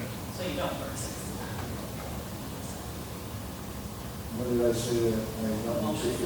When did I say Just I that you don't? don't do both jobs at the same time. No, usually what happens is my emails from Memphis are about 7 to about 9:30. No, there will be times I get a lot of emails from, regarding Memphis, whether it's coaches, orders, or, whatever I'm trying to do. But from 9:30 to about 12:03, 1 o'clock, it's strictly usually my other business. And then I'm on my way here. And this year I was probably getting here right around 2:30, 3 o'clock. And then, and that's including Saturdays, and I've got to work many Saturdays here. And that's Thank you, Mr. Oki. Mr. Goodney, in an article published 4/16 of 18, you're quoted as saying, it's nothing related to Oki's performance. The hard part is we haven't seen a budget from the governor yet. This is referring to an article written saying that Memphis Schools was $350,000 in the red and therefore couldn't afford Mr. Oki as an athletic director. Is that a accurate quotation? Yeah. Okay. And so when you met with Mr. Oki about a month ago now, let's just say, I believe 3 weeks ago now, and he brought his, he asked for his original contract to be reinstated. Is there any reason why you didn't bring that to the board in its entirety? What the financial I stated that. group, or, I'm not done with my question. So to the financial committee or to the entire board with his asking to come back to his original contract? Today, when we opened discussion on Mr. Oki, mentioned that we met a couple of weeks ago and that he's asking to go back full time.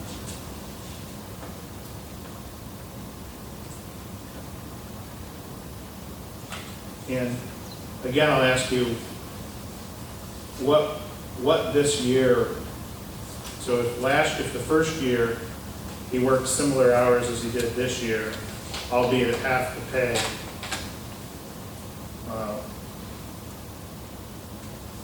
and considering, I would say that the public which we work for would feel statistically similar to the folks that happen to be in the audience tonight. I guess I don't understand the issue with keeping Mr. Oki in the hours that he works, considering the recommendation or the idea that was presented a few minutes ago was that we want somebody from 9 in the morning and then we're going to pay someone to attend events in the evening, which frankly I saw years ago, and no disrespect to anyone that took that role, but there's no interaction with the student athletes at that. Mr. Oki's at every event, interacting with the students, certainly more in an event than he would be sitting in an office at 9 a.m. when the kids are in class. And frankly, having him in the lunchroom doesn't excite me at all. I think that would be a waste of time. I believe we need to continue the progress we've made within our athletic department. The pride you see is, it hasn't, and when I say I haven't seen it in 20 years, I have been here 20 years. I've been here almost 30 years. And it's been a long time since we've had pride like we have today. And it's due to a lot of things. It's not just Mr. Oki, but he's the leader of the athletic department. I wish all of our areas of this school were operating in that manner. The fact is, we as a board, I wasn't here, but I'll take responsibility, we as a board cut his pay in half because of a financial issue that didn't exist. He's just asking to be put back to his original deal. I don't understand why we would do that. Any further comment, discussion? I would just like to say that you have done a fabulous job. Nobody's disputing that. Considering you for full-time, I'm on board with that.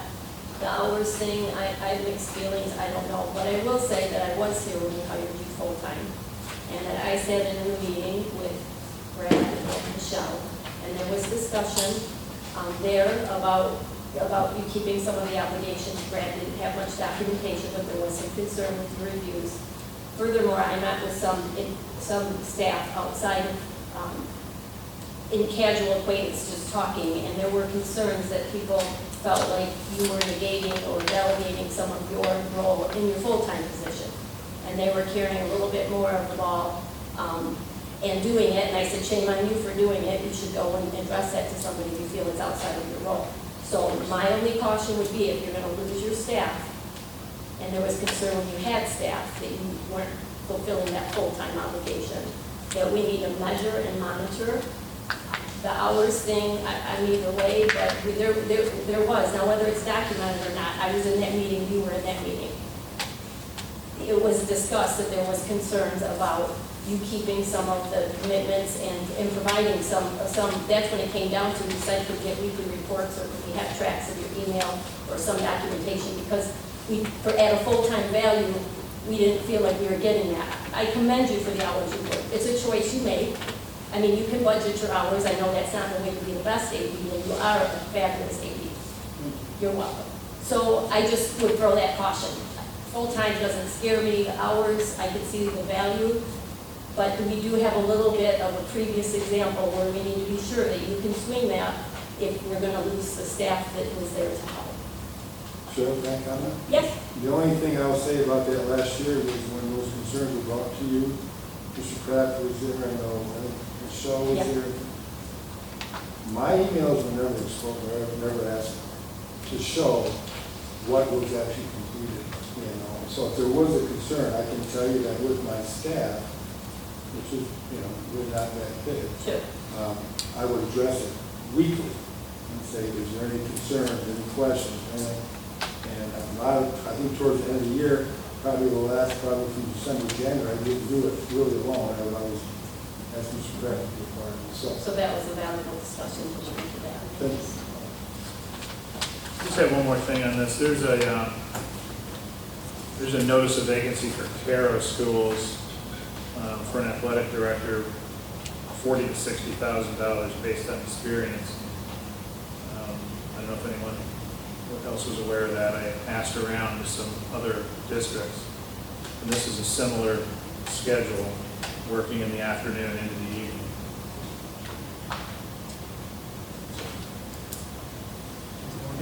Sure. Should be known, Harbor Beach was also in our league, just got a brand new league, first time in the league in 37 minutes. Where was that? Harbor Beach. It was posted for 37, 9, I thought, so. Carol Johnson, maybe.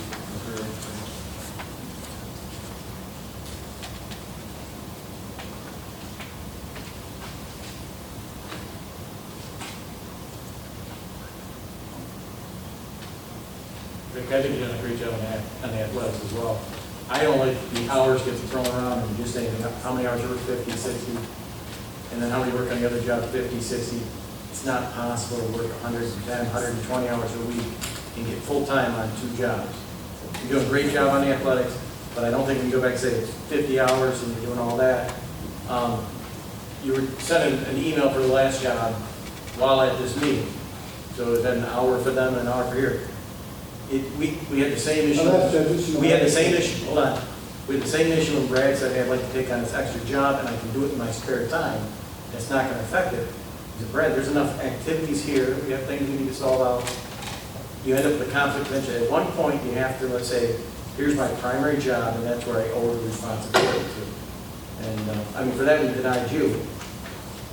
I'm all with, Conflict of interest. I'm all with full-time, but I think there needs to be some accountability for the hours, not just a statement 50, 60 hours, or not just say I've been on emails from 7 a.m. till 9:30 at night, when you're sending emails from the expressway. I mean, just general math, from 7 to 9, if you're driving to Farmington Hills, you're driving to Memphis, you might be driving a couple of our games around here, back to Farmington Hills. I don't know how you can get 12 hours a day at each job. The math doesn't seem to add up. Well, you gotta understand something, sir. Number one, I'm working Saturdays, like from January all the way to March, I work every Saturday. And at 12, 14 hours a day. That adds up. So, emails in the morning, going to pick up, I mean, I have saved our district so much money on stuff being, having to pay to have stuff sent here. Because I go to Burke's, and I've gone to places to pick stuff up that normally they would mail, footballs. What happened? Baseball, softball. You know, softball coach, I need 3 helmets. I picked it up instead of having to pay, you know, in some cases having to pay for those students. And I'm able to do that in my travel. I haven't missed any events. I missed one event in 2 years. That was this year for wedding I stood up, and that's Mr. Kraft to cover me the very last football game, and Mr. Kraft and Keith both come. That was for a wedding that I actually set up here before. I can't imagine this community wouldn't cover it. I mean, it is the way we do it. And I'm all for the full time, but how do you manage the hours So that's. and account for the hours? What's the difference? What's the expectation of a part-time athletic director? What's the expectation of a full-time athletic director? Was that discussed? From an expectation standpoint, when the role is reduced to a full-time position? Yeah, because we divided it up when we paid a stipend, broke down So people took on responsibilities. the additional work Correct. as stipend.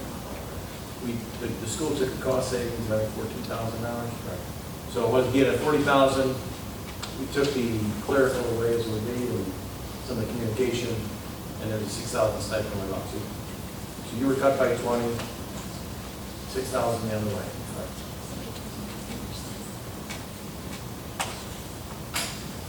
Any further?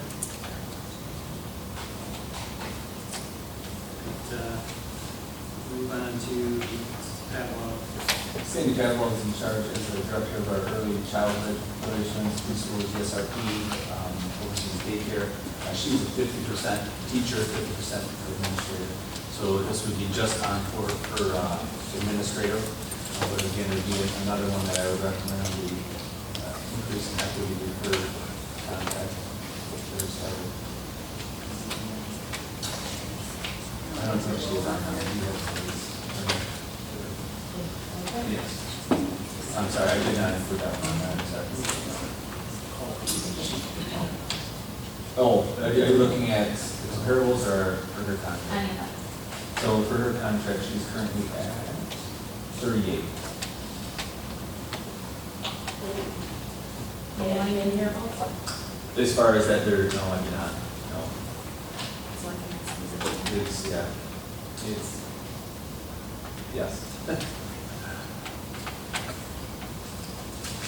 What do we do if anything for her work? As a teacher, she would have received something on her teaching half in February. Nothing administrative.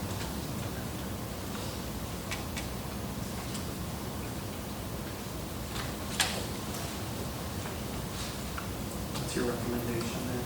Oh, 5%. Sorry.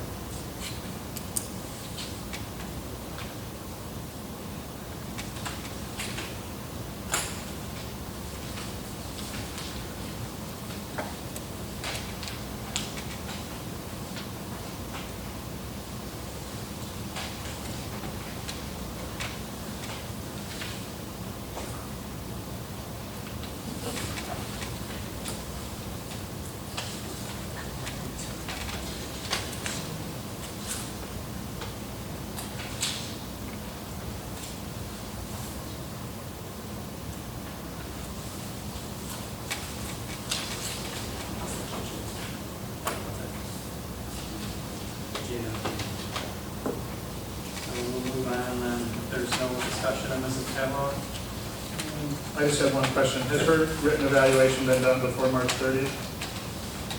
Same, form she and I meet. Oh, there's no form for this one? She would fall in that same realm. Actually, that would be different because of the, yeah. Well, I'll have to look at, Admin half teacher. but her admin is early childhood, so I have to dig for that one. I don't have a good recommendation for that. Okay. I will have to dig for that. Okay.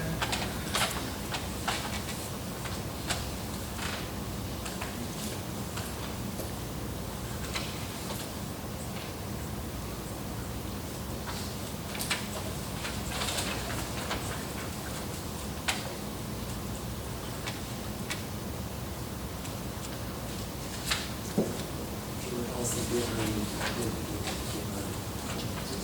At least, she's written the book.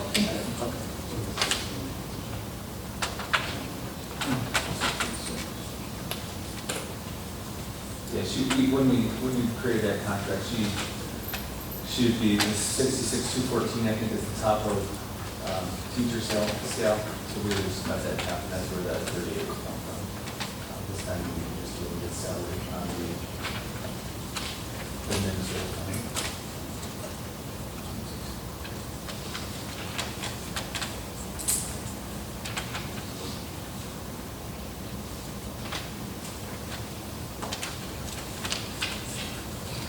All right, anything further on this tab? I'll move on to Mrs. Hiley's. And I would do kind of Laura and Sandy the same, as far as what we've done with their positions, I mean, supervisor, with their years ago. It was kind of, they split some of the responsibilities that Nancy was handling, and they both kind of have a very shared role in there. Obviously, their responsibilities are fine, but they've taken on that. Their contracts are identical, I believe, currently, except for the stipend that Laura receives. We're taking copious notes here. So the two of them, again, outstanding, highly effective, top of the line. I would recommend 5% salary increase. I do not have any comparables for those.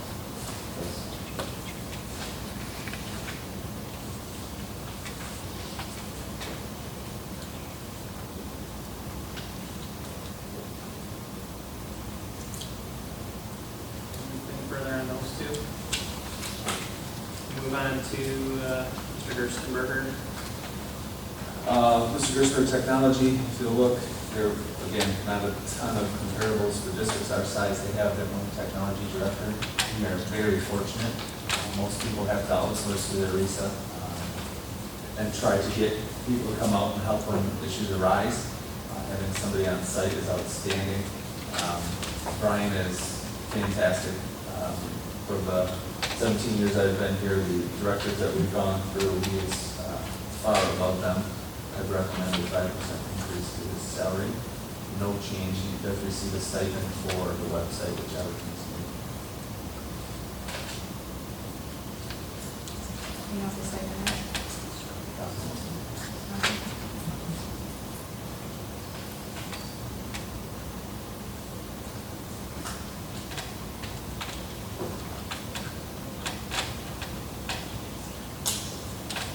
Has his evaluation been completed? Again, not a formal evaluation. We meet, we talk about updates. A lot of the conversation we have is more budget-based, just him seeing in his budget, looking at the website constantly, but yeah, we don't have a formal list on it.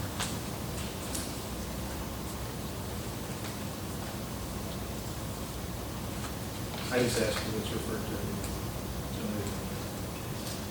I think in the contract it says if they're non-renewed before the March 30th. Typically it's a May, end of May is kind of when they're looking at it. That's usually based on the teacher one, but for the contracts we have, they're automatic renewals. So in order for us not to do that automatic renewal, you would have to notify by the March date. I think that's the difference. His is a little bit different. It says, number 10, this contract will be reviewed annually upon completion of an employee evaluation. Okay. It's a little bit different.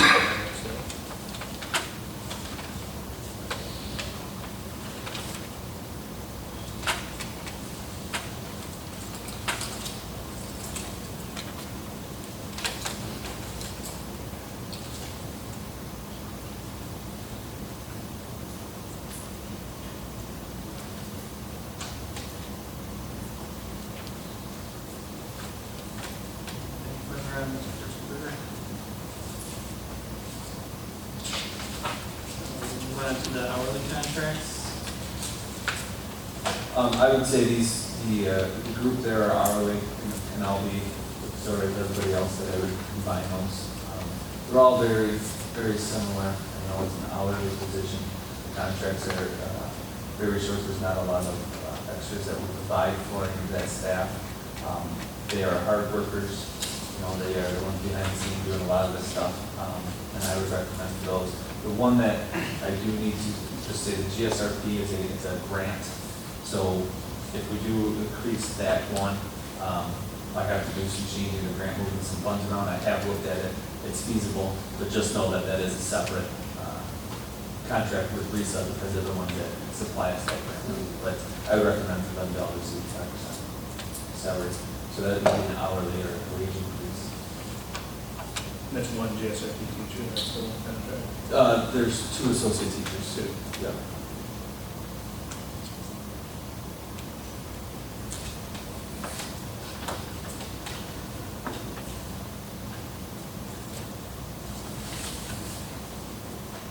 What you gave us on the spreadsheet was what they made, and we would just be adding it as a cut button.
Excluding Bradford, I'm adding up to 5%, so I think we get to a 30,000 increase. If you add in the hourly, so just the admin needs, so really that group in E and F, those are the ones that are about 20. If you add in the hourly, I'm gonna say there's 20 employees, that would be about 11,000. Add into those numbers was at 5%.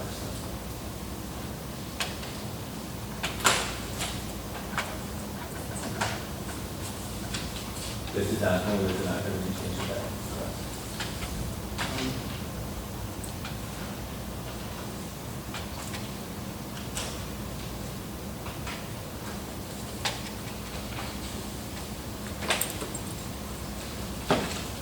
I think we're a couple hours in here. I'd move to take a brief recess. You can drink a water. And so let's hit,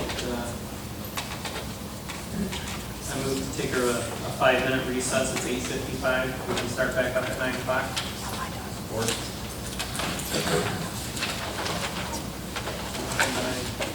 Support by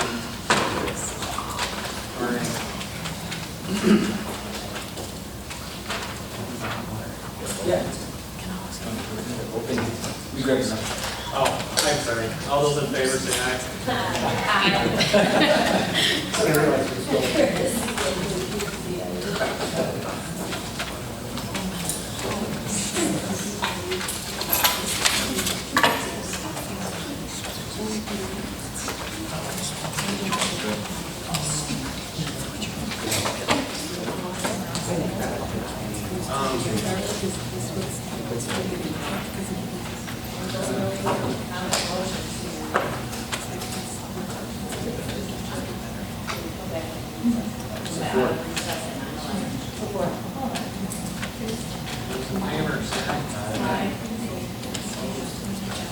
All right, we're back in session.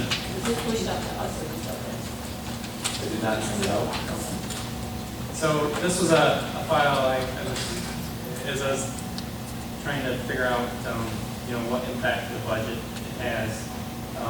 I started a new column on top of Brad that he distributed us before, where we could go in and make the adjustments, 2%, 3%, 5%, whatever it may be, each position, 0, 100. So I've got all different things in there, as you can see. And then, you know, all the way through those. And then down at the bottom is the hourlies,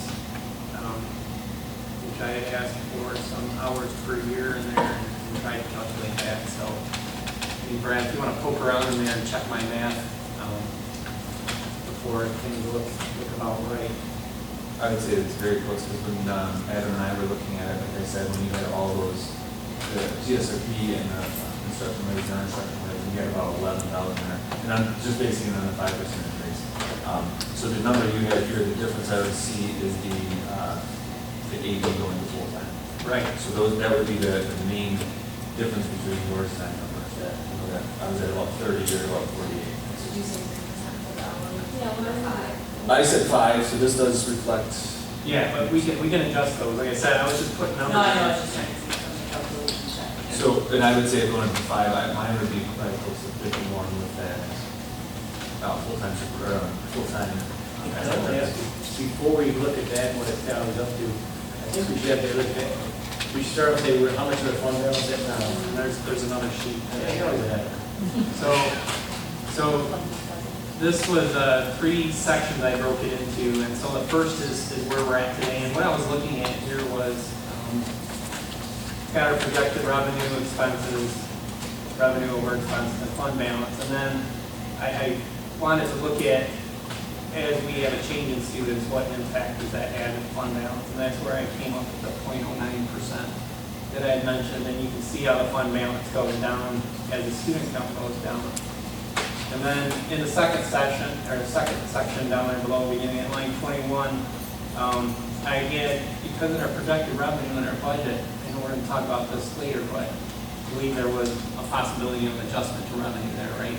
Yes. So I don't know if that 540 is accurate or not, but it was once again a placeholder. But I wanted to protect for that, because if there is a shift in revenue, you can see the impact to the fund balance. It takes it down to 8.3%. But just looking at this data, I believe though one student would not be 0.09. I think it would be 0.09. Okay. One student would be about $8,000 is the number that. Okay, I might have missed it. Well, if every $10,000 is 0.1, 0.01. that's a 0.1. Well, No, 0.01, every fund is 0.01. Yeah. Okay. So check that out. I might have something there. Like I said, I was putting this together quickly before the meeting.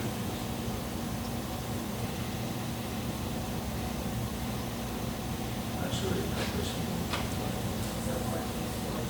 1442, yeah.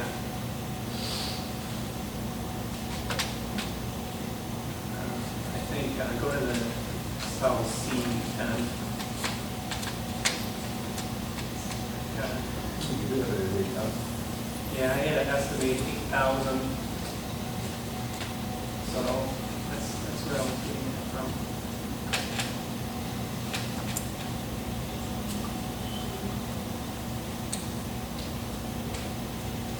So that's 1 down times 8,000 plus the original fund balance.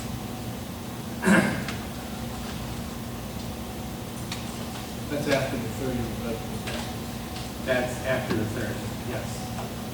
So I was just looking, you know, if something happens on top of the 30, you know, where does that put us at? So we got a range of another 10 students down. Where we end up at. and then should you add in an extra 180 per student as expected? Increase in the state? At the 8,000, wouldn't that be about 180? What we get request at? 180 on top of all students remaining. Yeah, because then you're 830. But like Dave said, he's kind of calculated in at 8,000 versus. Right. So, but you're not adding it into the revenue side at all. You're taking it away, like, safe amount. Right. But we're not putting in, so if you took that, Wasn't it in the original projected revenue number? by Adams? Yes. So, okay, that's the number he uses. Yeah. But he would already have that 30 students out of there. Right, so this is on top of that 30. So you're saying if we had an additional, if we were at 40, get down. Exactly, Okay. yeah, so that's where I was getting at with this. 1442, and I thought it was 1663. Projected for next year is not 1663. Yeah, Next year's. the year end is. 42 is projected. Yeah. So, we go back to that sheet there, or the other one actually that we're just on.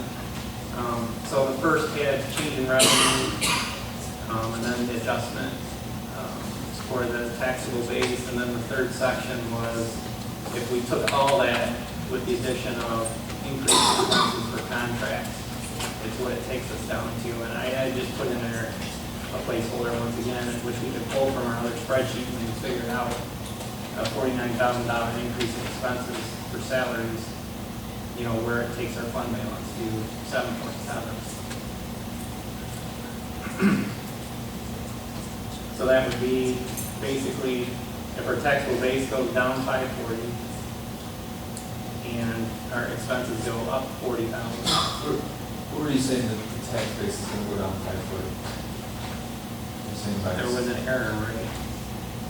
Was there an error? So, but that adjustment's in there, so we're still gonna see, so when we calculate that, we're still gonna see that number, and that's why they play with the millage rate. So if that tax base goes down X amount, they have to up the millage rate to make sure that we make the payments that are debt collected. Okay. So you really don't have to throw that number in there, we're not gonna see a loss. The only time we see a loss from the tax is if we didn't pass the homestead, Okay. 18%, because that's when the state says you're on Yeah. something you were supposed to be on. Okay. Yeah, so that, you would just see a back and forth. Put a zero in there. Yeah, you can just take the 540 right out, and you don't need to concern ourselves with that. Okay, so that takes us with a $49,000 salary, takes us to $1379, down from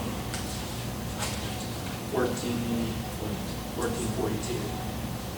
So as we look through these contracts on this other spreadsheet, we can come back and forth to here and say, all right, this is what our fund balance look like if we do these scenarios. That's already captured. Yes, all the simple contracts were in Adam's projected. So if you want to go back to the other spreadsheet. Sure. So the only thing I don't have included in here is I didn't have the superintendent on this list. So we need to add a line item in up above if we want to calculate that in as well. You're fine? Yeah. Totals anyways. Before everybody jumps on this, Drake shouldn't be shown at 100%. I know if that's what, if you go full-time, it should be 70% increase. Because we'll take 6,000 stipend away from the clerical. So either you show him 100% or you show somebody else at minus 6,000. For the math, I can show 70%. I don't know if you use the formula for that.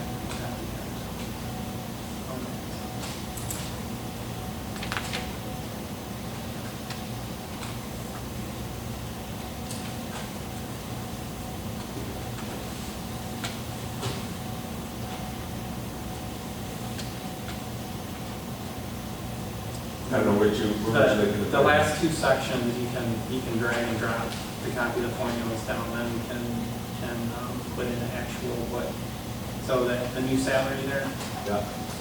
you can drag that formula from above.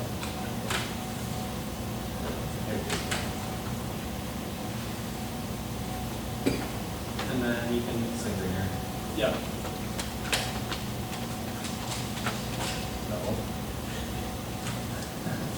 got under this.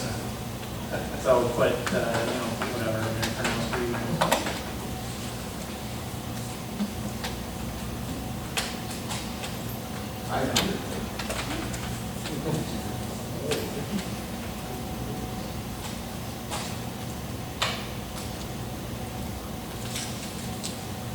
That about right now? That align with what you had with your Probably I should have that there, used in Yeah. yes, Okay, so, did you want me to adjust this to, so what percent would be, are you taking that 6 out, or you just want me to leave it now, we know that there's 6 out? we can take the 6 out. I don't know what that percentage. I would just change it to 7% there, it's up to 6,000. Yeah, that's what I was thinking.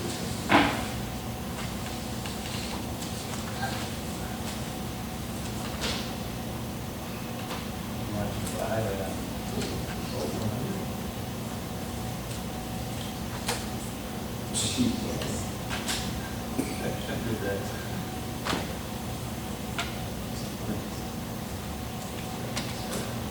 There we go. Okay, so, if we want to start, at the top, without agreeing on anything yet, if somebody wants to see, different numbers in there, we can start to walk through it. I've got, right now at the principals, I know we didn't have them on here for discussion, but they're in their last year contracts, and they had a 2% built in there, so I've already got that in there for the principal, so that was already budgeted for. And then the assistant principal, I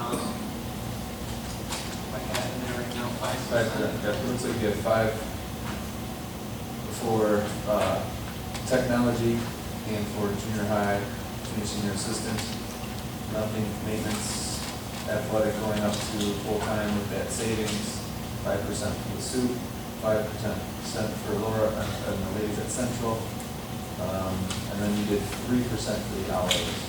Yeah, so we can change that to 5 as well. Look at that. So we're starting at, what's the cost increase down there for us? 5%.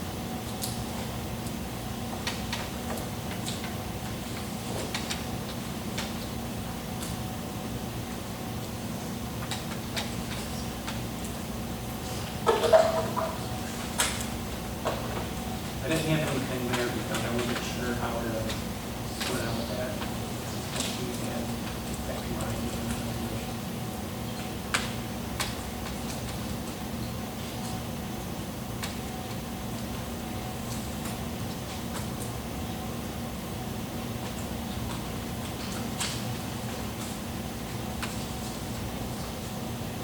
What's that? What's that?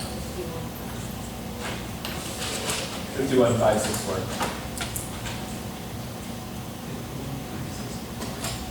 So it's almost 4,000 in debt. It was 47,578. So yes, 4,000 I'm sorry, scroll up. Yeah.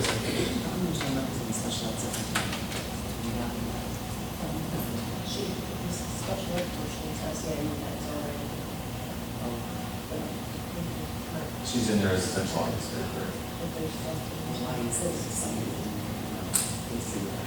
That's a special assessment. It would not be part of this increase. That's a. No, because that's first central office. She has 3. Oh.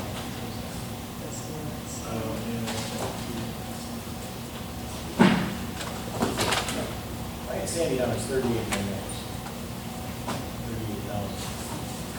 39,148. Do I not have that? Oh, that was a different number. I'm saying, she's half PG, half. Oh, I'm sorry, you're looking at Oh, Sandy Pavlos, we're talking about. Yeah. she's not, we don't have her. No. Oh, you got her.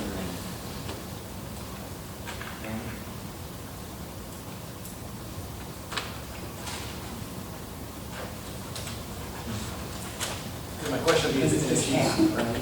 she's half an extra, you already got a raise on half of your teacher portion, so we would look at a 5% of the 38. But she received the top $300 stipend, right? So she's at the top. for the teachers. So she didn't get a step or a raise on salary, so you got a full-time.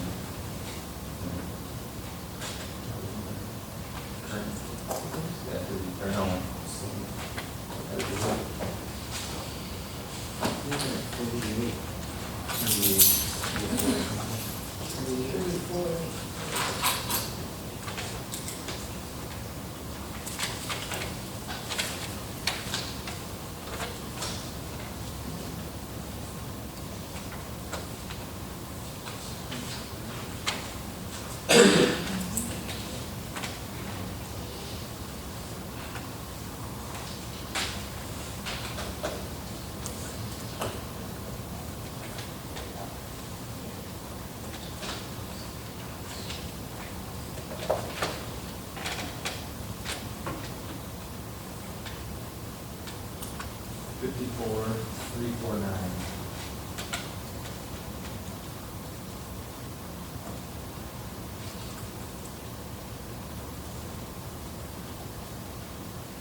Does anybody want to see any numbers go up from their comments in those rows? You got the zero on correct. All things created equal, Brad, you have to have an equalization on how people are performance reviewed.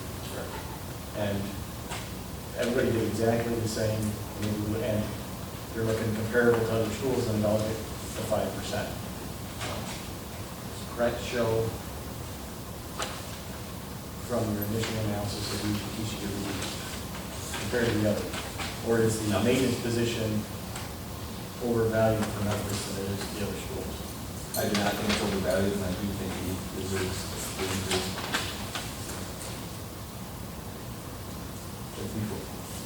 Because before we had said we had 2 full-time people, maybe 40 apiece. Well, yes. So we paid 85,000, but we had two people in there, so we didn't have as many.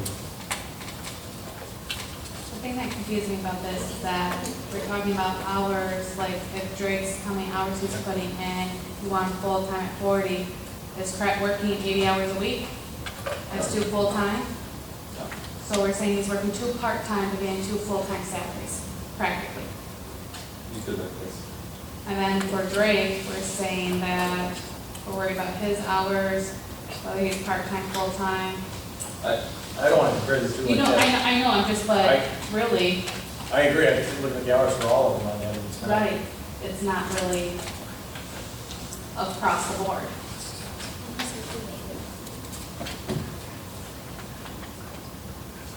And I think we have to take into account comparables too. Yeah, I know, it's both comparables and performance. And how do we have maintenance comparables? And it was tough to maintenance.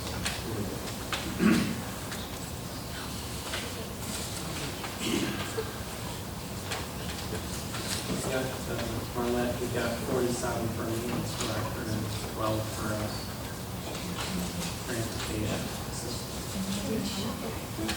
Based on these comparables, we're 50% over.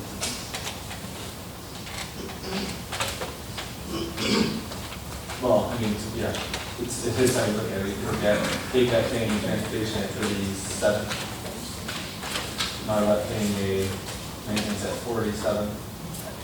There's not a good way to compare them, you're right. I don't know what the 12,000 transportation secretary. Yeah, and I don't know they didn't give me any further information on that.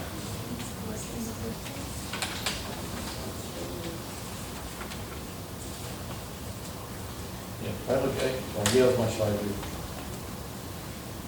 They have 2 heads, and they're averaging 50,000. Same doesn't. I guess outside of the comparables, if you were to give since we're sitting in the school, if you were to give an A through E grade to the condition of our school from a maintenance perspective, what would you, and you've done review, so what would you do? I don't know if I can just say because of the 1 year of our new maintenance director, but I would say that our schools are ready to see. I think there's work that needs to be done, but it's based on us, decisions we made over the past 10 years. You know, we were cleaning this building with 3 people, and now we're cleaning with 2. We were doing it at 28 hours per person, so we have upped that. Now we're at 35, so that's changed, but that was a drastic cut from 3 people 40 hours a week to 2 people 28 hours a week. That was decisions that we made back. You know, we had a lot of retirements, so we could change the way we're doing it. We paid third party now. So that's the reason those decisions were made back then.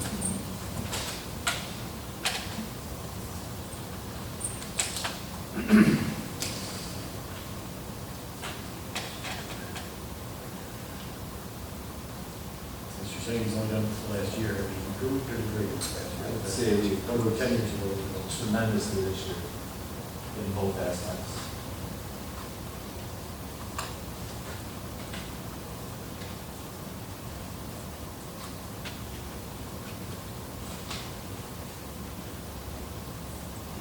it's tough to get a comparable, but I don't, he doesn't look out of line. Oh, I don't think he is either. Like I said, I think trying to find a comparable is a tough one. If we base it on what we were doing before, I see, yes, we're there, but Amanda makes a good point. We're getting 80 hours for 8,000. Right. You know, now we're getting 50. He's the first one year for bus drive. He opens at 6, maybe he's at 4:30 every day when all the buses return. So he's putting some hours, but again, you're right. It's not the same.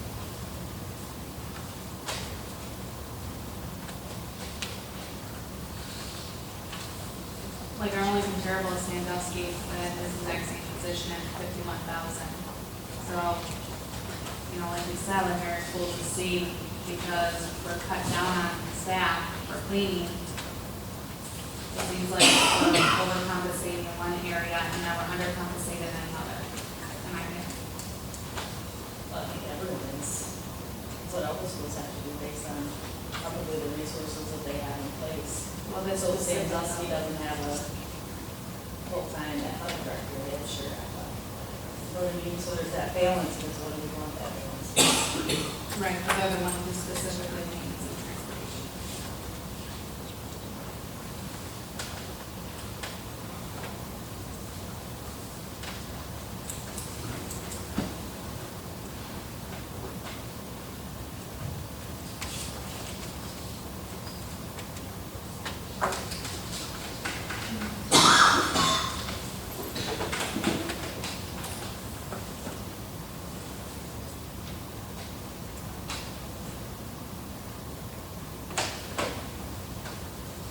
Are there any other rules up there that are dual roles, just dual roles because they've done that way, and then not necessarily called out? Each principal is, over the years, taking on the curriculum directors for their buildings. So that's something that is part of it, but as far as that goes, no, it's, So, We used to have a stipend for curriculum. yes. Early That- childhood. Well, early childhood, it's multiple things, in that, you know, in that lower out, that 0 to 5-year-olds is what we call that early childhood, so she's got that. I mean, is it split? Yeah. She's a Title I teacher also, so that's one.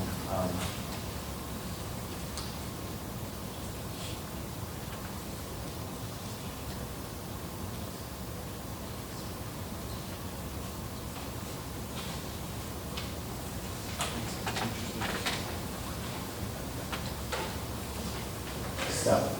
So it's about 6.5, between 6.5 and 10 minutes step, so you move 9.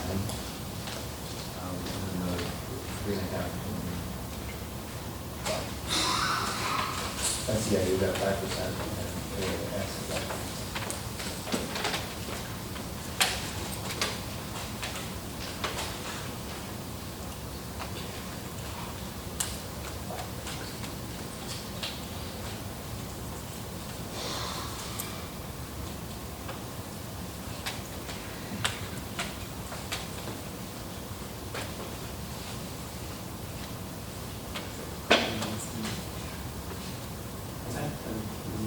So, does anybody want to see any other scenarios worked up here to get a total so that they can make their recommendations on contract as we move forward here? What do they take us down to with funding? For $56,000. We're taking $54,000 out. Unbalanced goes to.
Okay.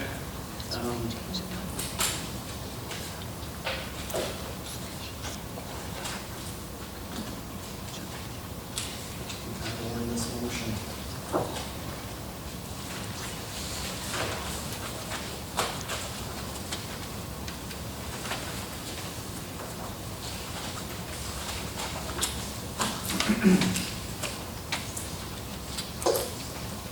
You go back to the.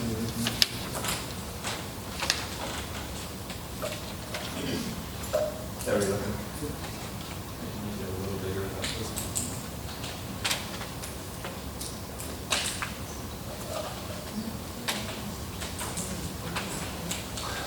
Well, I guess it's just somehow we have to communicate to, and the board has to come to an agreement on what we want to take back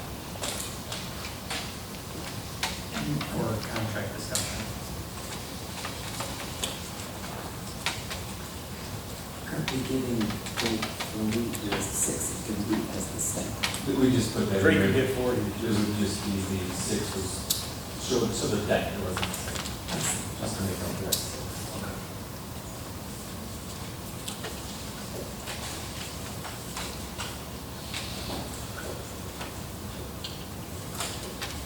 I would just make a motion to hold it up here. And then, this is what the board is, consensus that we're doing that in more flat, more discussion on it.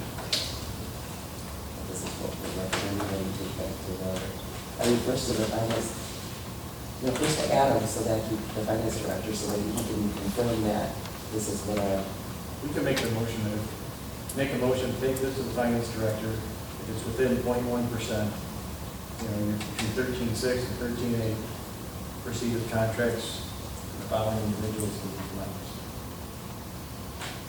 That way you don't have to wait for the next one to come make the contract. We just want to make sure our math wasn't completely out of line. So, Adam, take a look at this, if we're between 13.6 and 13.8, then we were getting 6 contracts in. They're not approved, though, they have to come back for it. I come back, and we'll just have to go to the employee and then. And I just made it to 13.6.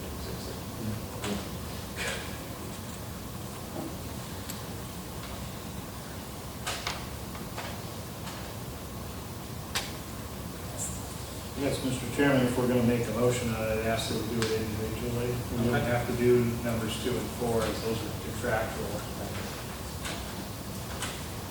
All right, so we'll walk through these one at a time, and I think the motion, the wording of the motion will be to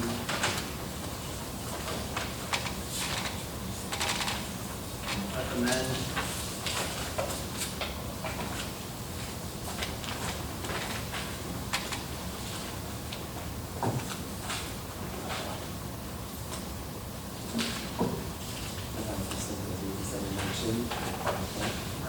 for review and recommend for business director review in discussion with employee tax increase, whatever it may be. Does that sound reasonable to everybody? So the motion will be worded, recommend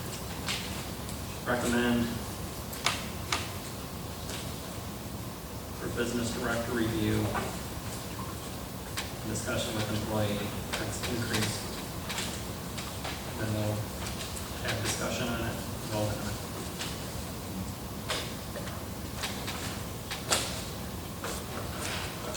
So if everyone's okay with that, we'll start.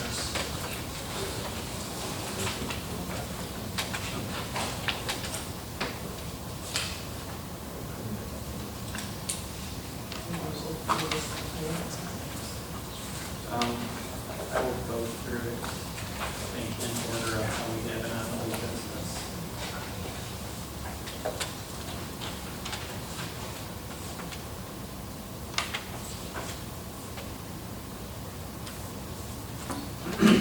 You ready?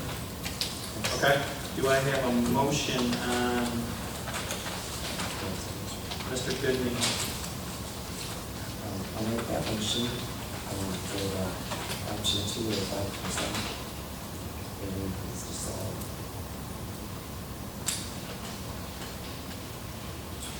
When your contract is through, that's it. Like I said, that's when we look at. Everybody else are doing one year. Everybody else is out on there.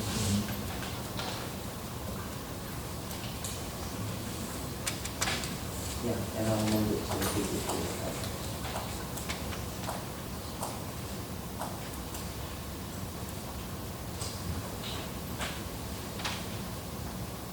Do I get some work, the motion?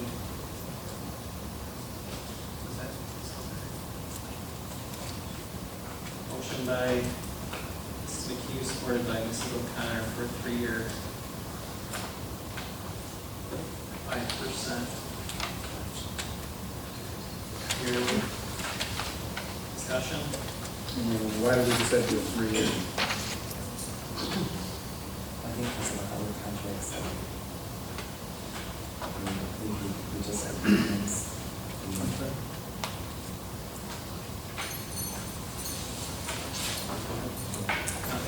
I think that we would just, because our unions, we kind of put it out there a little longer, it's just, I mean, our 2 principals, we have, it's 3-year contracts we have, and we decided it's just something that, they give to, that's what they're kind of doing,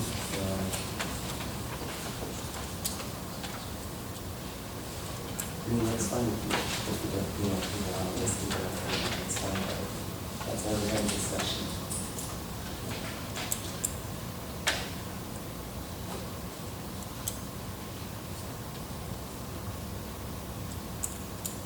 Okay, is there any further discussion? Are you proposing 3 years for all of them then? For everyone's household work history? I think we're just discussing this. Just this contract, because it was put out there, just, Okay. that's what I was going with. I was just going with the proposal that was on the sheet. Right, that's his own proposal, that's not anyone else's proposal. Right, that's why I said this is for that.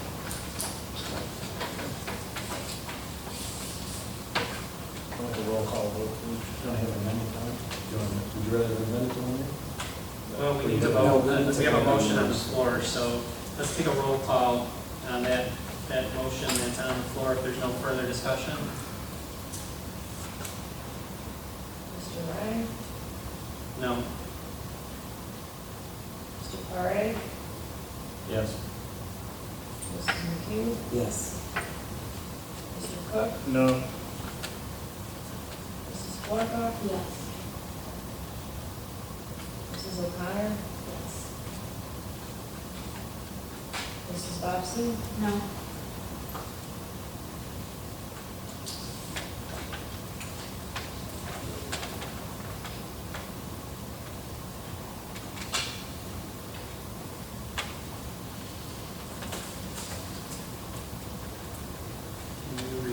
the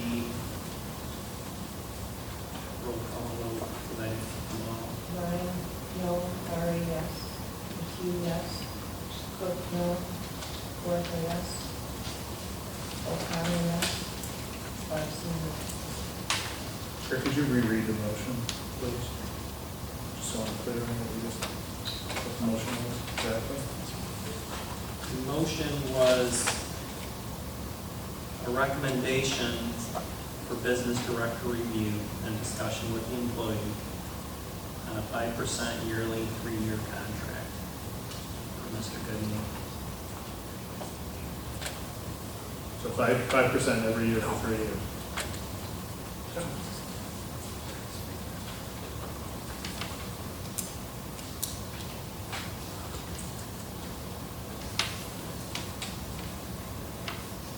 Once again, this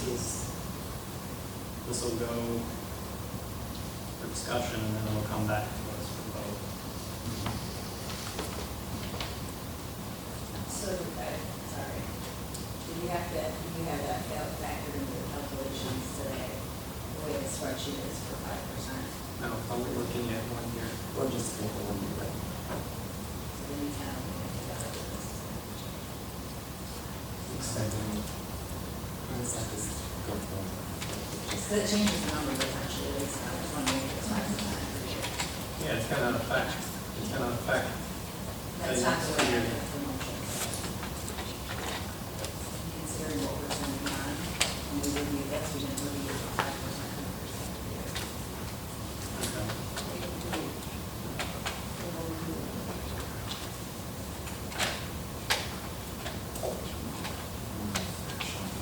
So you misunderstood the motion.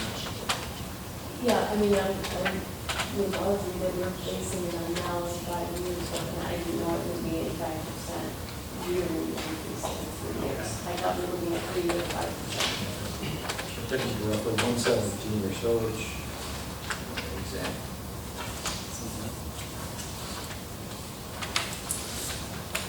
Yeah. Right, they misunderstood that it was 5% every year. 5% this year, and then it's,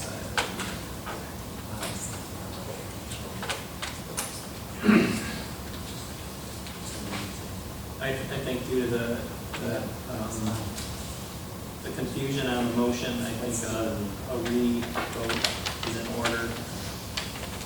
So I'd like to do another roll call vote.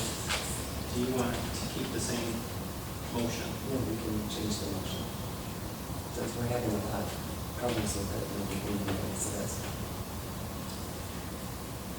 Okay? all right. I will make a motion to pass on to business director, right, for Mr. Goodman to get 5% rate increase for 1 year, for a 1 year contract. Increase to the second. And then it goes on to the employee. Support. Motion by Mrs. McHugh, supported by Mr. Paré. For the 1 year, 5% increase.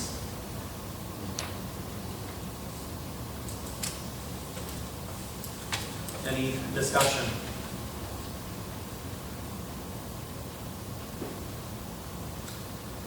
Okay, since we did a roll call the first time through, we'll do it again.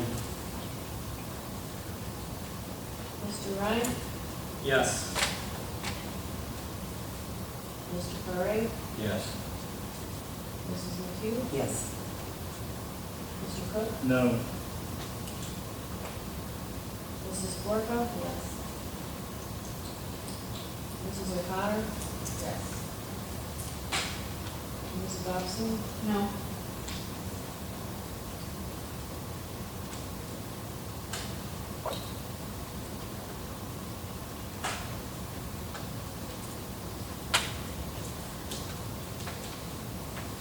It was 5-2. Great. Motion carried.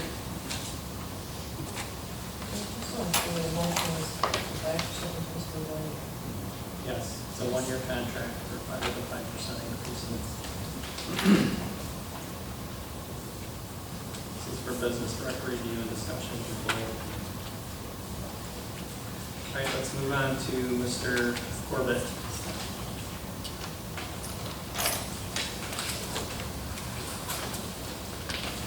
Motion for a business director review of a 5% increase for Mr. Corbett for a 1-year contract. Business director review followed by a 2-year review. Support. By Mr. Pari, supported by Mrs. Bobbsey. All right. Yeah. Any discussion?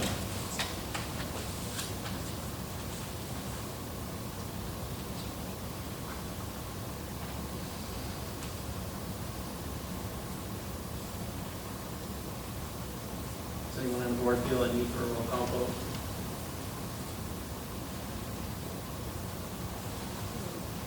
Okay, we have motion by Mr. Murray, supported by Ms. Bonstein. All those in favor say aye.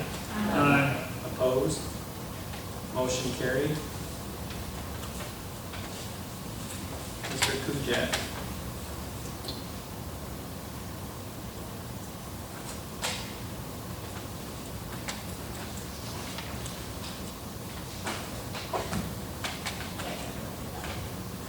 Are you looking for the motion wording? Okay.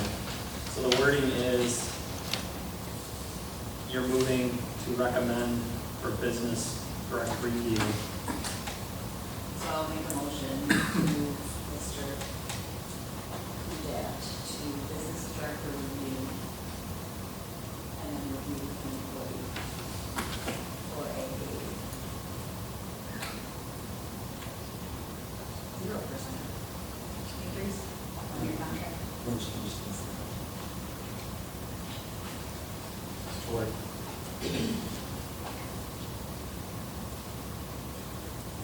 Motion by Mrs. Connor, supported by Mr. Pare. Any discussion? Does anyone feel a need for a roll call vote? All those in favor say aye. Aye. Opposed? Motion carried.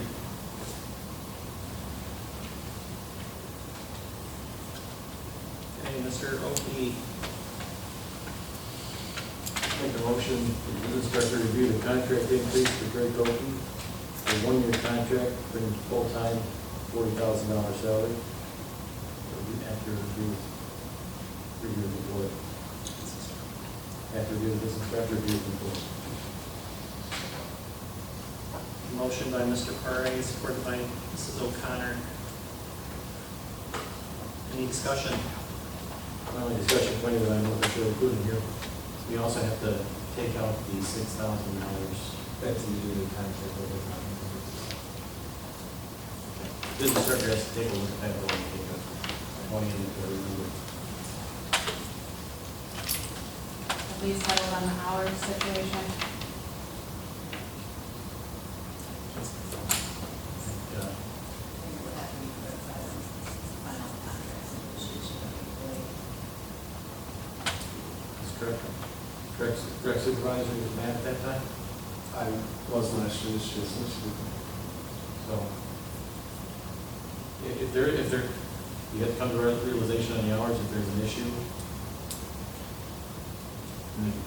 I think the board needs to make a recommendation on what our expectation is, hour-wise. You know, I think that,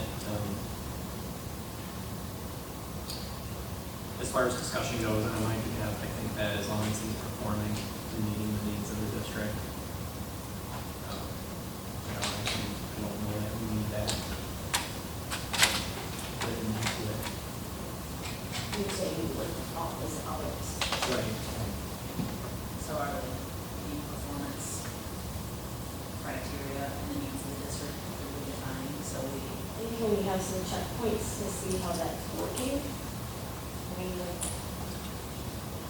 documentation for or against.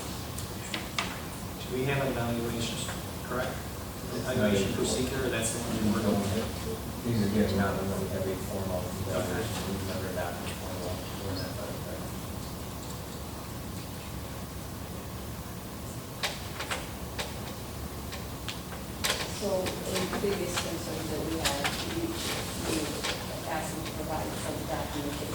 We sit down and talk. I mean, if he references emails or phone logs, I mean, he doesn't have to share his business stuff, but that was enough to make you feel. When we sit down, it's a conversation that I trust that he's going to change that. And I think something to understand with the hours is, maybe this wasn't brought up earlier, but he works for himself in his other job. I believe that's correct, right, Mr. Earl? That is correct. So, it's not like someone like me that goes to work for somebody else. He's working for himself, which allows a heck of a lot more flexibility than any of us that may have to go to the job every day. Or it's worse. But that's on him. But that's why I say, at one point, your onus is to one person, one name. The other is your second job, and this is your primary. I chime in on this appropriate. Sure. I mean, I just, as a high school principal, having worked with Mr. Oakley for 2 years, and last year, I being his supervisor, I don't have that position. But, you know, if I had, I've never had an issue that I've kind of read about concerning performance. If I did, you know, he would hear about it first, even though Brad would be a supervisor. I'd go to him first and say, listen, this is it. But in the 2 years, you know, hours, no hours, I've asked him to come in a certain amount of time. Well, I can't always do that. But nothing athletically comes to my desk that I have to really worry about. There's some, whatever there's issue with any bills or anything like that, that doesn't get to my desk. But as far as athletics, students, coaches, you know, team, it doesn't come to my desk. So I'm grateful for that. As a principal, I don't have to stick my nose into that. And I'm assuming that he's handling that. I don't know if there's anyone else looking for him that's, I mean, behind the scenes anywhere else that would be doing that for him. So, just want to put it out there. Any further discussion? So I don't think we're going to the time, or recommend any time. There's no further discussion. We have motion by Mr. Paré, supported by Mrs. O'Connor to do to recommend for business direct review and discussion with employee a 1-year contract, full-time, at a $40,000 salary. Does anyone feel the need for a roll call vote? All those in favor say aye. Aye. Opposed? Motion carried. Okay, we're on to Mrs. Pavlov.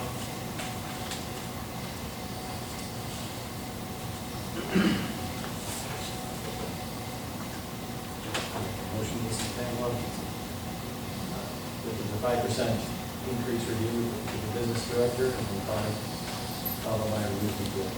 Support. Motion by Mr. Party, supported by Mr. Cook. Any discussion? And specifically under administrator portion of the salary. I'll amend it. This contract only addresses. Okay, good. Is a separate contract.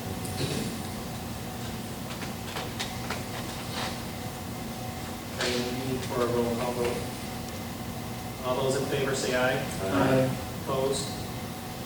Motion carried. All right, we are on to the central office contracts.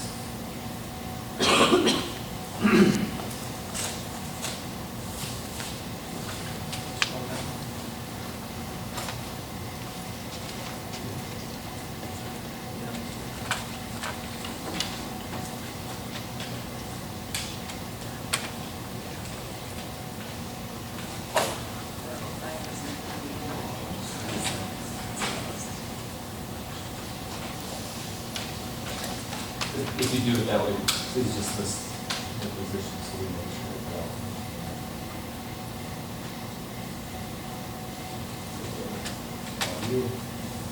I make a recommendation to move forward the contracts for 1 year at 5% business director for the central office clerk, special education secretary, instructional aides. No.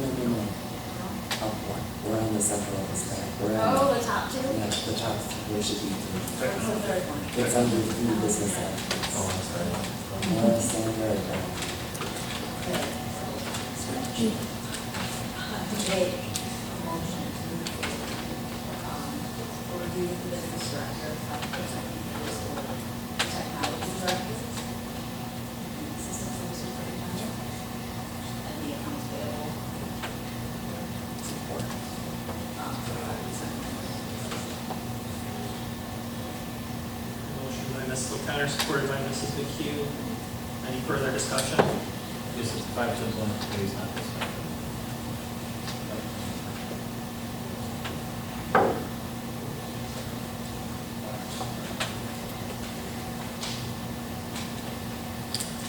All those in favor say aye. Aye. Opposed? Motion carried. Hourly contracts, item G. This includes instructional aides, non-instructional aides, preschool teacher, BSRP associate teacher, and Mrs. Merchant.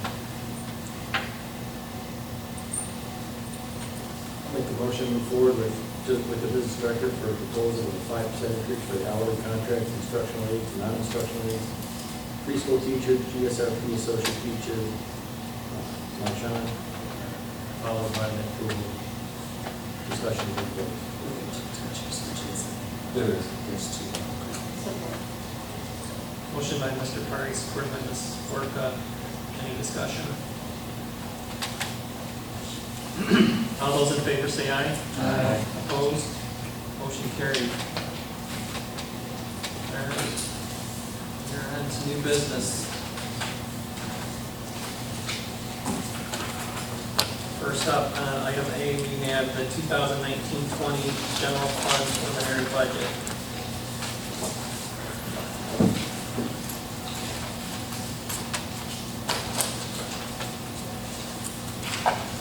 I'll make the motion to approve the preliminary general fund budget for 2019-2020. Support. We have motion by Mrs. Florka, supported by Mr. Cluck. Any discussion?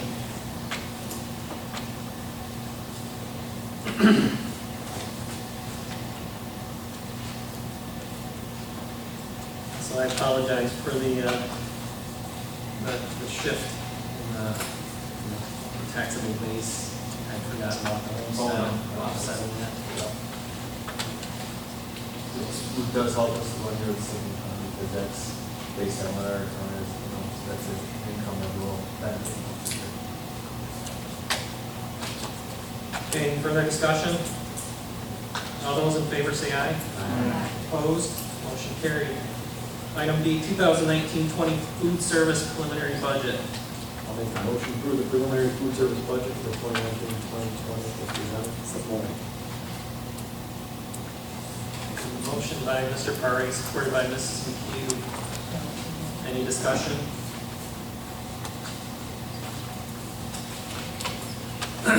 So we are putting in the $10,000 transfer back in there for 20. We have them leaving it in there now. Yeah, it's like you take it out and then we, It's, yeah. yeah, because we want to throw them in. That's correct. Any further discussion? All those in favor say aye. Aye. Opposed? Motion carried. On to item C, Neola policies 1422, 4122, non-discrimination, equal employment, and 1662 and 4362, anti-harassment. This is the first reading. I'll make the motion to approve the first reading of the original Neola policies 1422, 4122, non-discrimination, equal employment, and 1662 and 4362, anti-harassment as presented. Motion by Ms. O'Connor, supported by Mrs. Florka. Any discussion?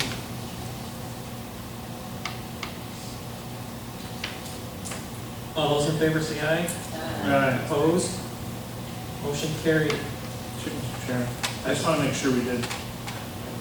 Yeah, I think on the motion not needed on the okay, I just want to make sure we didn't miss that. What it is they are, it's going to be something that you are going to have to be you have to present that now in internal funds, it's a requirement by law, so that's something that's, it's always audited, it's just now you're supposed to project what those balances are gonna be, and those accounts fluctuate so much, it's the first time you're doing it, we're gonna do it in practice, it's on there. That's good. I want to make sure we didn't have to, we miss a motion or something, I can't do another 6 AM meeting.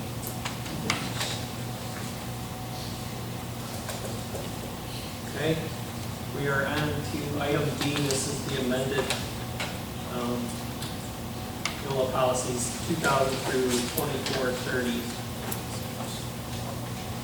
First reading. I'll make a motion to approve the first reading of the NOLA policies 2024, first reading.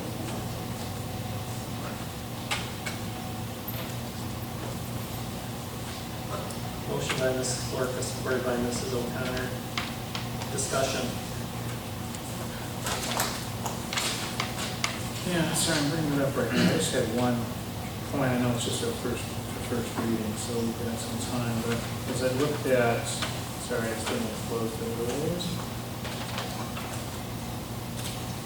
I think we've talked about this before, but in 2105 and 2110,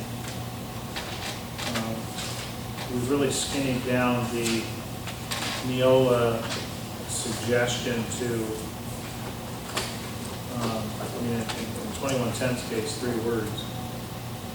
I would just like to see some more specificity around what does that mean. So I'd like to define the vision statement more than we already have.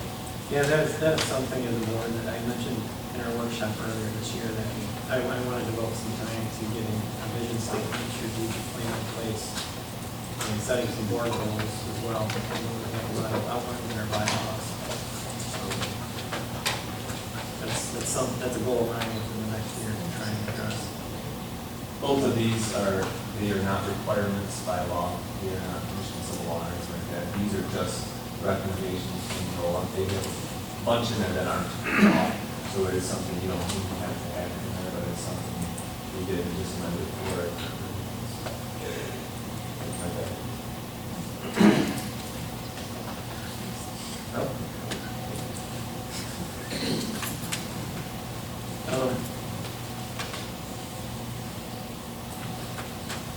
So is that something where you want addressed right now, or is that something? I know it's addressed. It doesn't have to be addressed tonight. Yeah, it's certainly something that we need to, I think, add to. There was,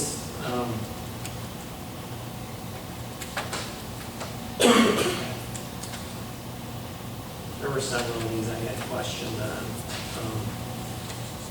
I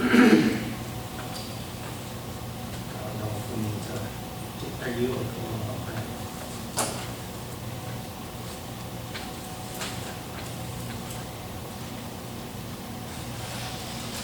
This is what I wanted to limit to how many we're going through tonight.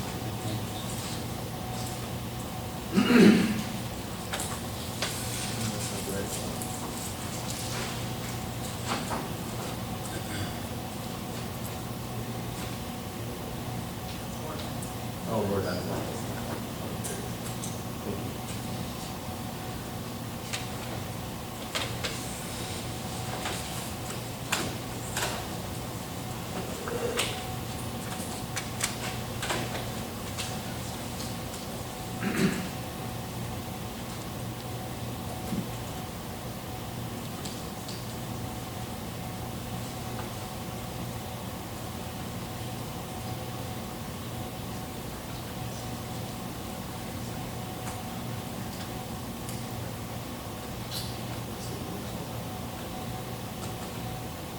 First one I want to look at is 2,112.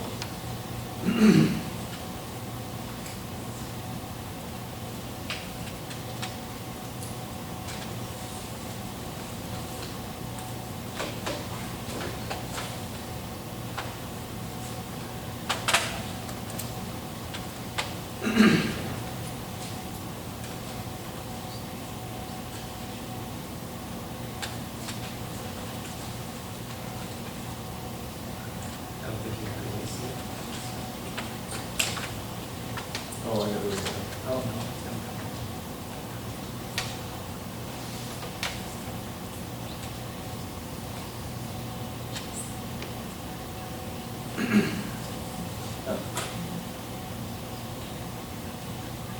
I'm sorry. 2,112. Parent family engagement. Yeah, there's some discussion in there about parental involvement claim.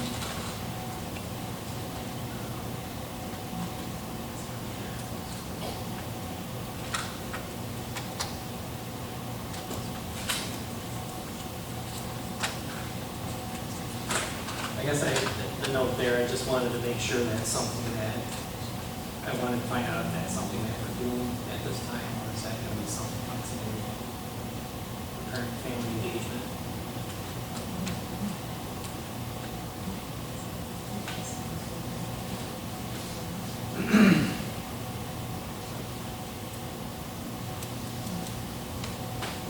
So, yeah, there's some stuff that we were doing from Title I at the elementary school.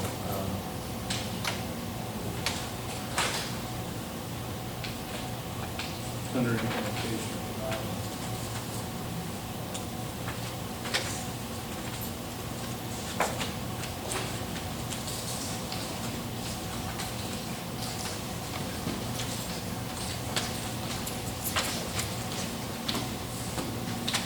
I don't have any concerns with the policy, I just want to make sure it's, Is that what you, that's what the comprehensive plan in place? I don't think we have anything written. okay. It's more of a conversation. So I don't have a concern with the policy, but I just want to make sure that, I just wanted to highlight it to make sure that we're understanding that new policy.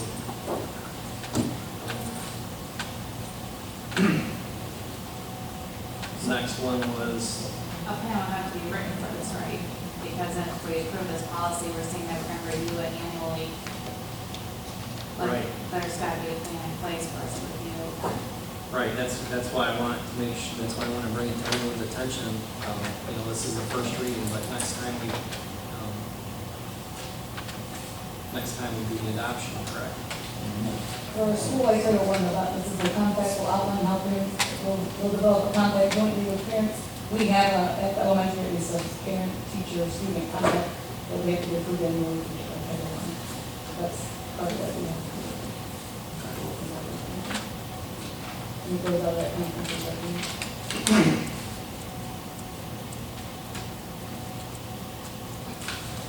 All right, the next one was 2131.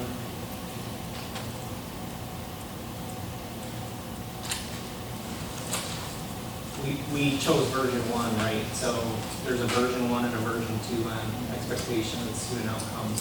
So I just wanted clarification that version 2 is not included in this, it's just version 1, right? There's 2 policies there for 2131. Yeah, there's nothing like that. Two would become new if you take one. Right. Right, so our understanding is that we're back to version 2131. Next question I had was 2220. There are quite a few options struck out here. I just kind of wanted to, I know you're working with NOLA on these as you're bringing them to us, but I wanted to understand all of these that we're not taking these options. This is on the adoption of the course of study.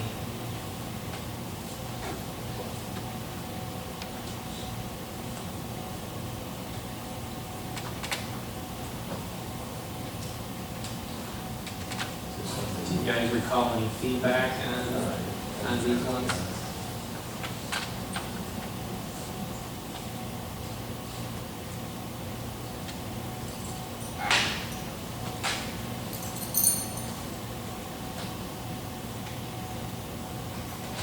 Maybe this is so when we would adopt new courses and some of the things that the board would require me to present with the course. So there's, again, based on Don's recommendations and things that he's gone through. And so I don't know, is there any in there that are struck out that the board would like to be included when we adopt it?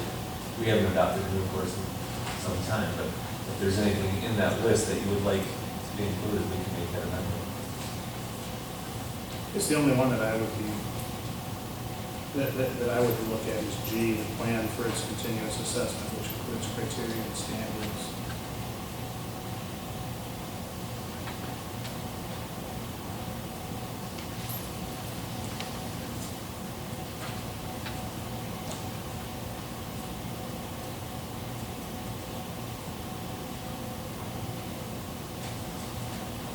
Anybody else have any feedback on that one? We'll make that change. Okay, the next one was 2221. This is the mandatory courses. And we didn't have anything noted for option B, so I wasn't sure if we were including that or not including that. Option B, which was,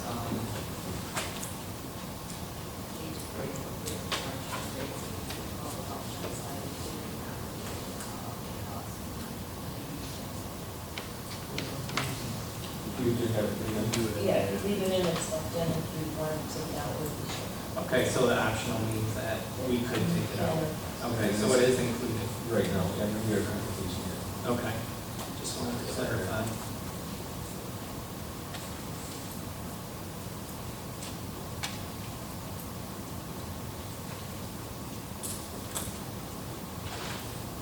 Okay, 2230.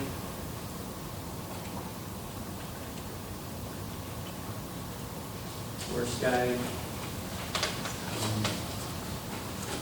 There were some there that we did not take as options. I want to make sure everybody on the board is comfortable with those B and C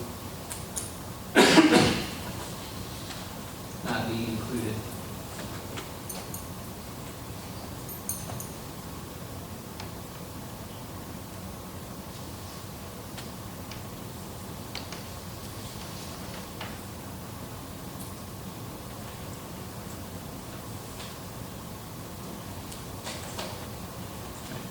And I'm just highlighting these, that, not that I have issue with how they were, but I just want to bring to the board's attention, there's options not taken that we make sure we consider. 2411, guidance and counseling.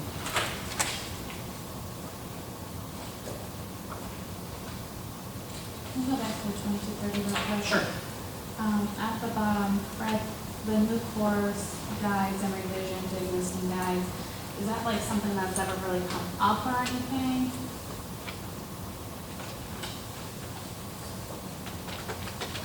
So you're saying the superintendent's responsible for preparation?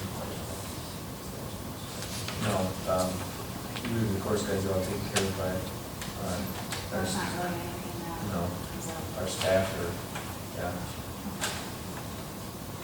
Thank you. 2411? Yes, sir.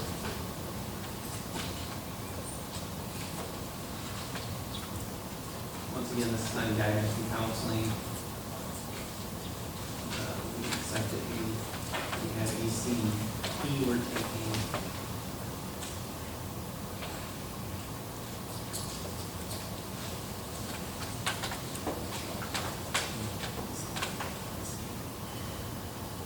How can we try that?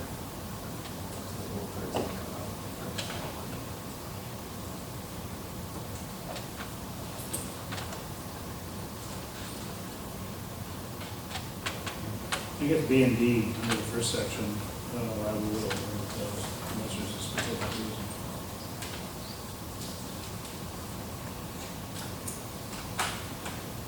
No, I think they're being done anyways. It's kind of things. And that to me, B is encouraging them to take the higher level courses or do the courses that fit their clients. So we can add that one.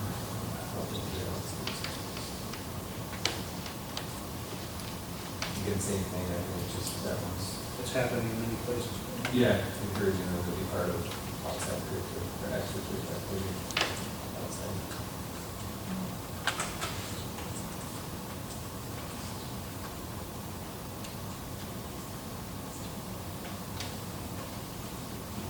Is there anything within that lower section, E through H, that you're doing already, Brad?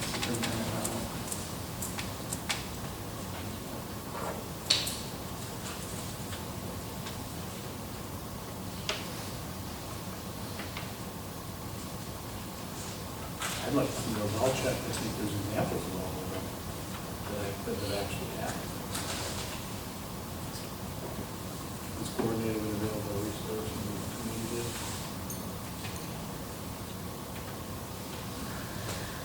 G's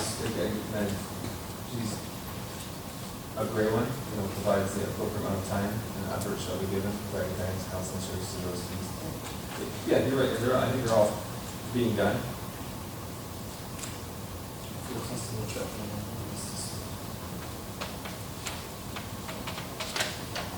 So is that basically saying like if they're not going to college to say, then like whatever, plumbing or whatever, just making sure that we're providing resources and education for that also? Are we already doing that? We are, yes, we have several programs that we use that help make sure that are required everywhere. Career cruising is a big one that I think fits a lot of these categories already. And we are 100%.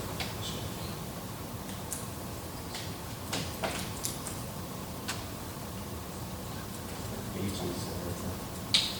Wow. Right. All right, the next one, I'm almost done here, bear with me. 2421.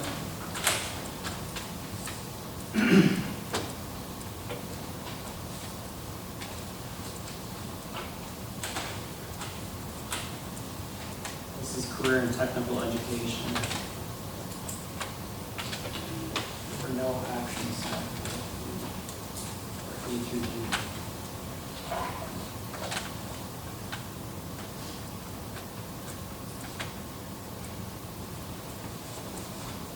Well, I think it's basically because it's talking about funding for it. Funding just for further education. It's not something we have Contact Center for our career. We don't have a lot of that here.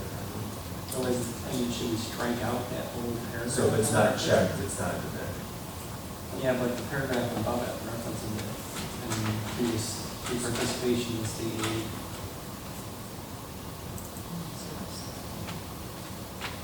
It would just say that we don't have any of those that we're following. We could talk to John. Strike that last paragraph. Yeah, I think maybe, I don't know, if we strike it before the student participation, where that paragraph starts, because if they're not taking any action there, I don't think we need to follow that. Okay. I guess I'd ask him too, other options we're not taking over.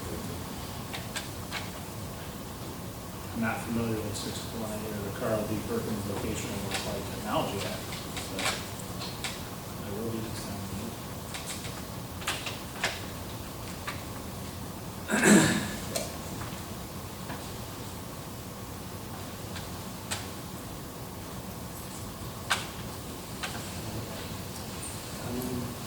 Yep, I think that takes us to 24, 30, there's nothing missing.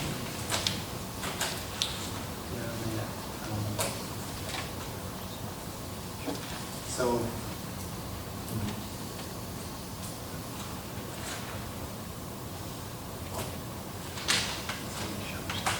we had a motion by Mrs. Clark, supported by Mrs. O'Connor, to approve the first reading of policies 2000 through 2430.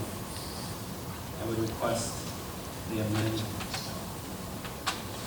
the first reading, to capture the changes that we had mentioned today. And I'll note those here if you want to write those down. 2220, we had option G. 2411, we added B and D in the upper section, and A through H in the lower section. The lower section is right either A through H.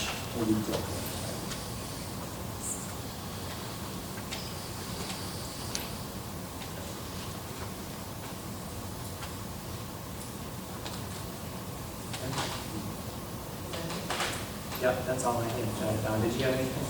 Some of the others, you just want us to read the whole thing.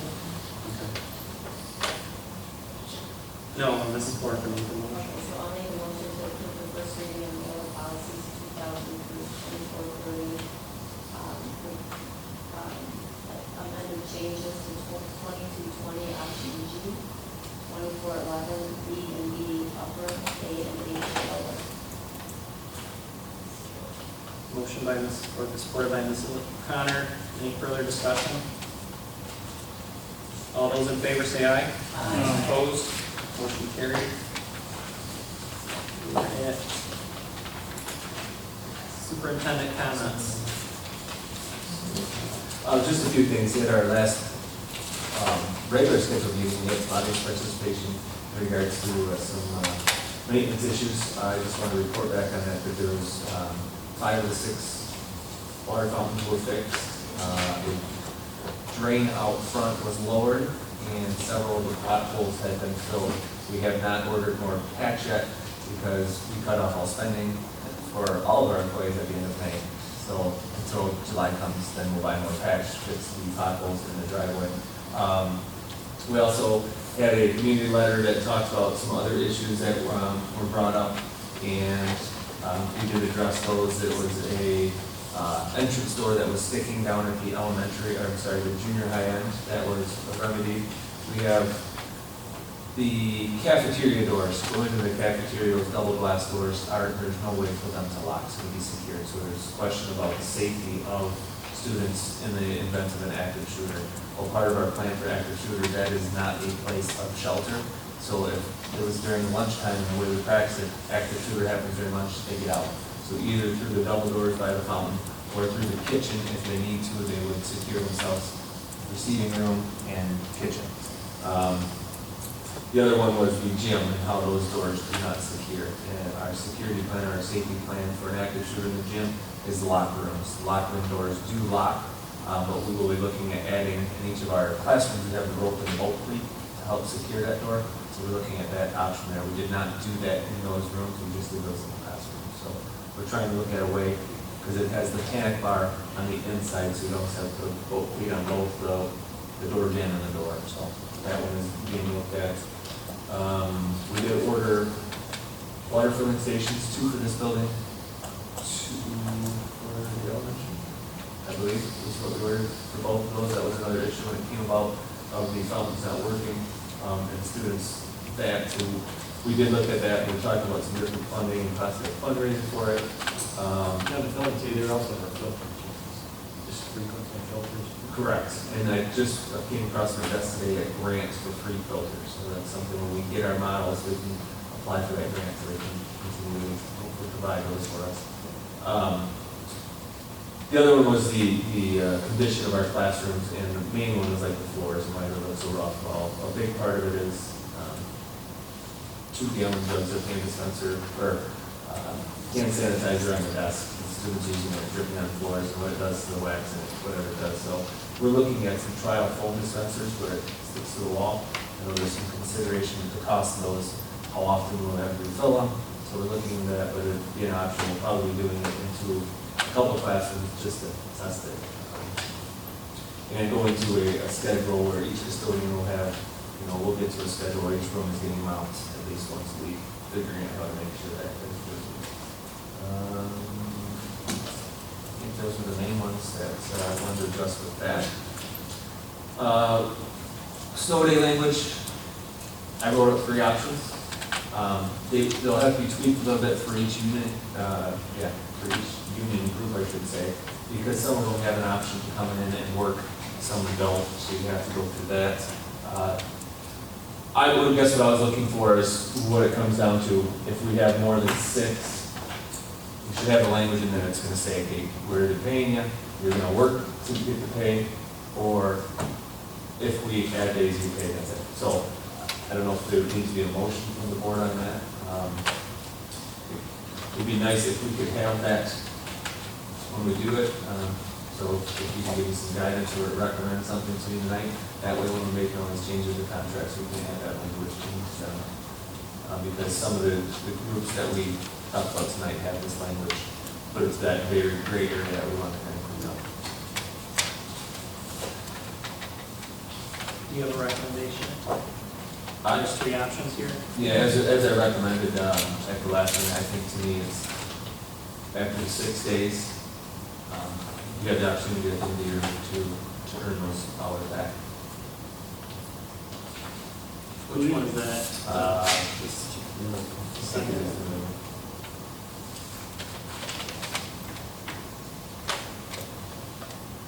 That's the middle one. So what, I don't think any of these address though is, and hopefully it doesn't happen for another 30 years, but we have the same scenario where the governing body, in this case the governor, and the legislature sign, give state funding for additional days. We're saying that the only way for the hourly people that are covered by this, or even the administrative people that are covered by this, would be to come in and work. No, 3 would be that one you're talking about, at the last line there it says if the Department of Ed does not require us to make up any additional days, then they would just receive their regular rate of pay. So in other words, if we have the money, they get the money. If we don't have the money, they go work for it. Right. So those, again, I just wanted some guidance on how we're going to move forward with that. Option 3 is what we essentially went with this year. Yes. I mean, personally, there's no risk if you go with number 3. If the state doesn't give us the money, then there's no money. If the state gives us the money, then there's money.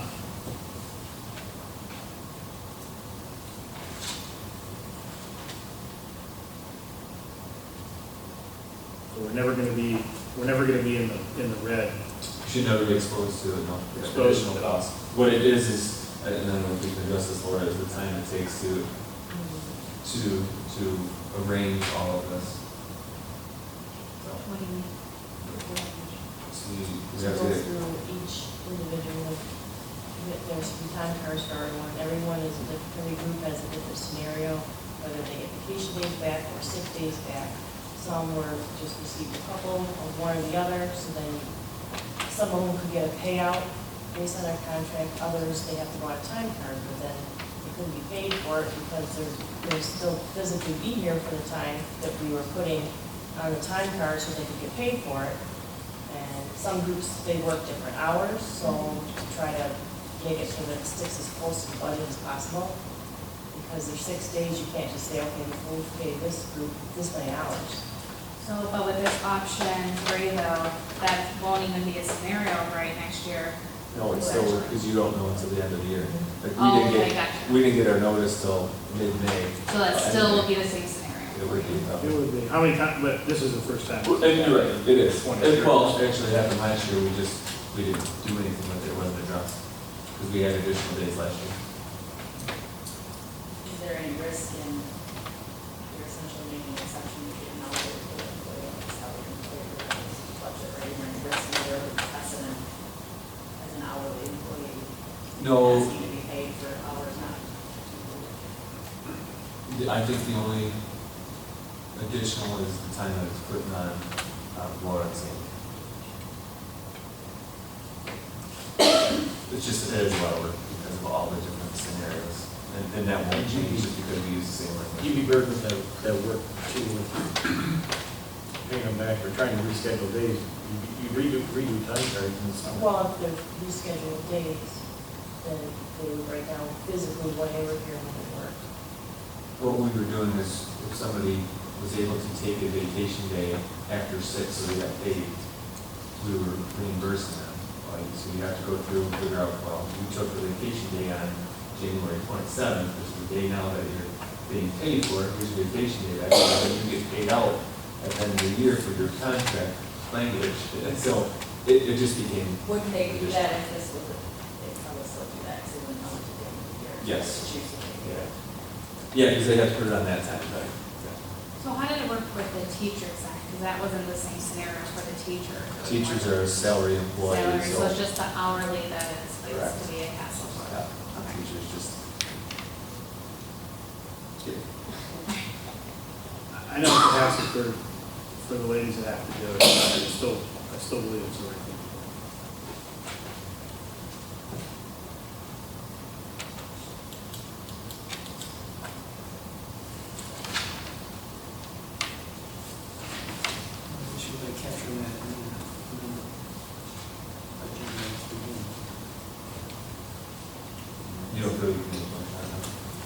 should be in the minutes before we make a motion. You can just recommend me to write them up one way or another. And then We have to vote on the contract. Right. Whatever.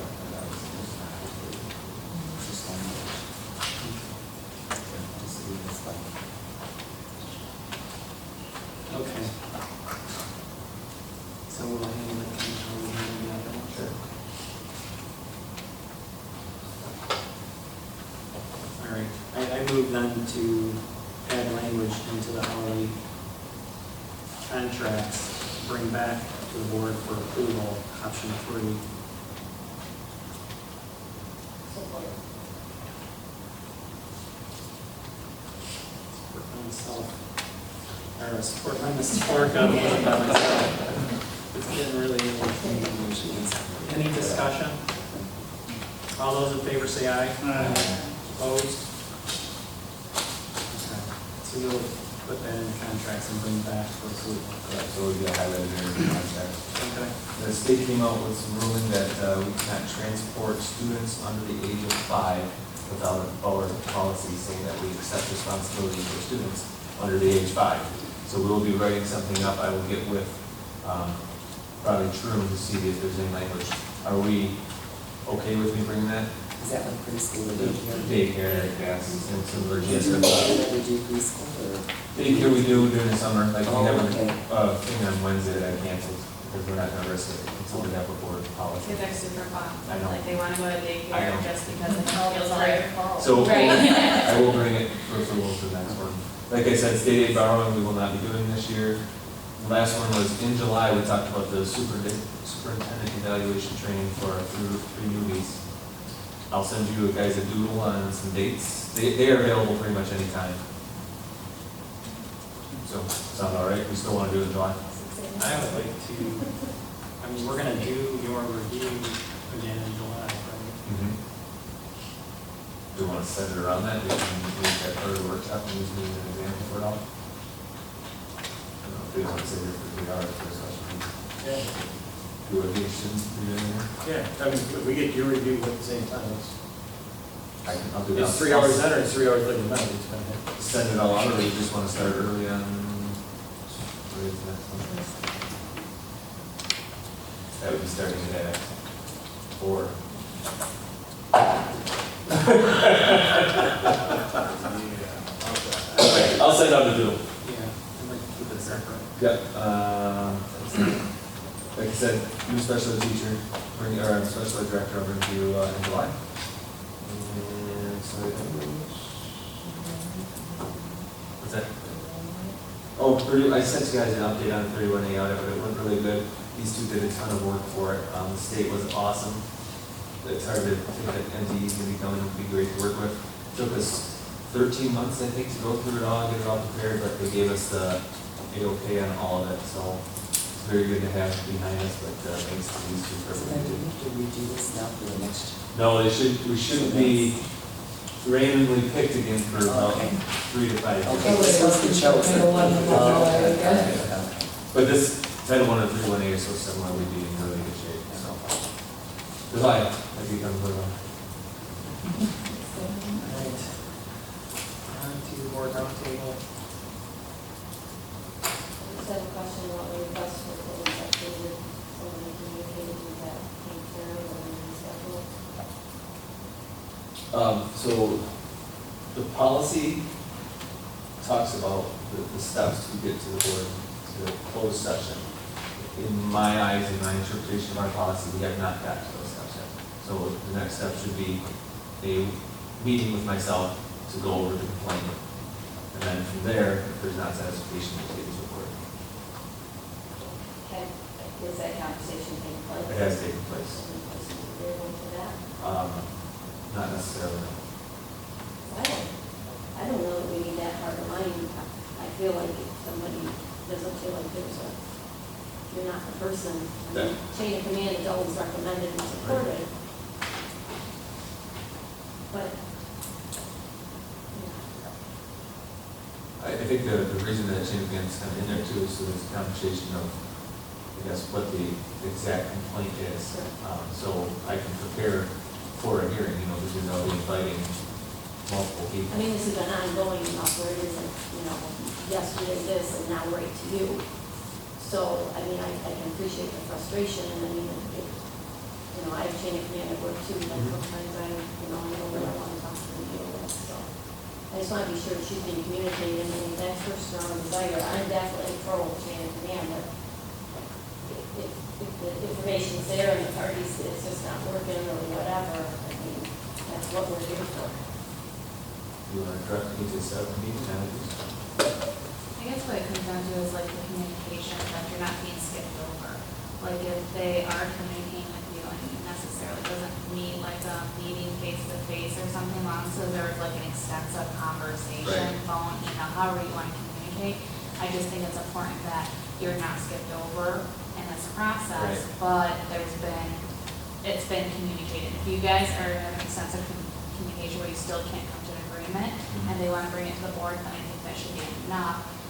Because even when school gets in, people work 9 to 5, their schedule doesn't always call for a face-to-face meeting to say. Right. But if they sit on the phone with you for however long you guys talk it out, and you guys can't see eye to eye in a situation they want things to be forward, I think that should be good enough.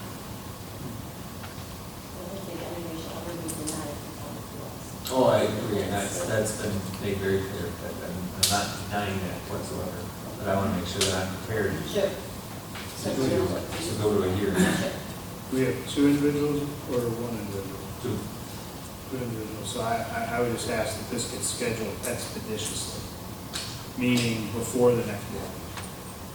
Well, I know of the one, do you have enough information on the other? I mean, is it something that you do have information on? I have some information on this. Before I schedule both, I need at least a phone conversation to clear up the exact details. The complaint forms were not specific enough where I think that would be, I know what in general is Sure. going down, but, if I have a point that I need to address for the board, then I want to know that. I think the more information you can gather, the better, Oh, absolutely. because the whole point is to kind of try to come to a resolution here. So information's not gathered, then there's no point in meeting, because we're not gonna come to a resolution. So I think as long as you can get as much information as possible, then I think that would be the best way to proceed. And everybody here that needs to be here. That's gonna be the coordination part on your side. That's the difficult part of the life. Yeah, but there's 6 other board members here, so. Do you want this up separate nights, same night? After on with a 3-hour sleep? Okay. All right, So you'll reach out to them and establish a hearing date? I will. I'm sorry. One hearing date for the 2 cases? Yeah, I'm not aware of the second one, that's why I'm Okay. confused. If possible, Yeah, 2 on 1 is It- good. that's it, rather than putting it out to Yeah, just possibly, I'll reach out to them. And then obviously express to them that we're willing to expedite it, but if they don't have their witnesses, their information, I mean, then that's not a failure on our part. Oh, and the same thing on our end, too. Because there's some very important people that need to be there for it.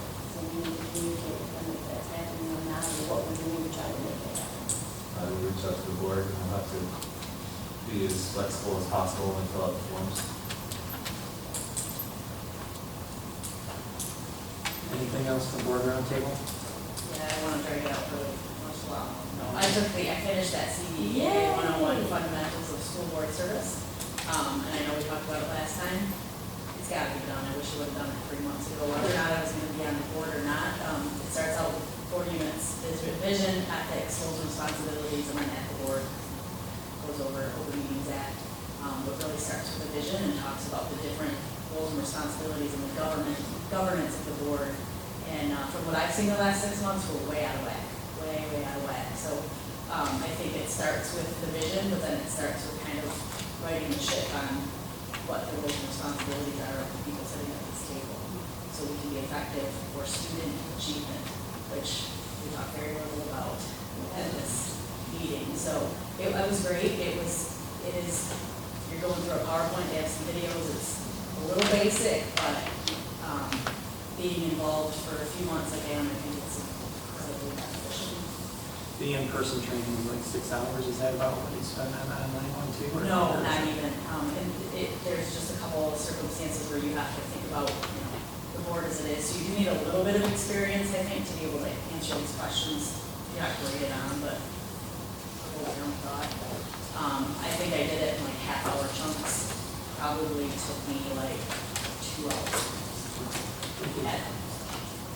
That is something we do, and we probably make a motion that, everybody registers and completes, right? So you can get, everybody's information, we can send it up for the central office. I did try to snag the material, but when I downloaded it, basically, I saw someplace on there, so.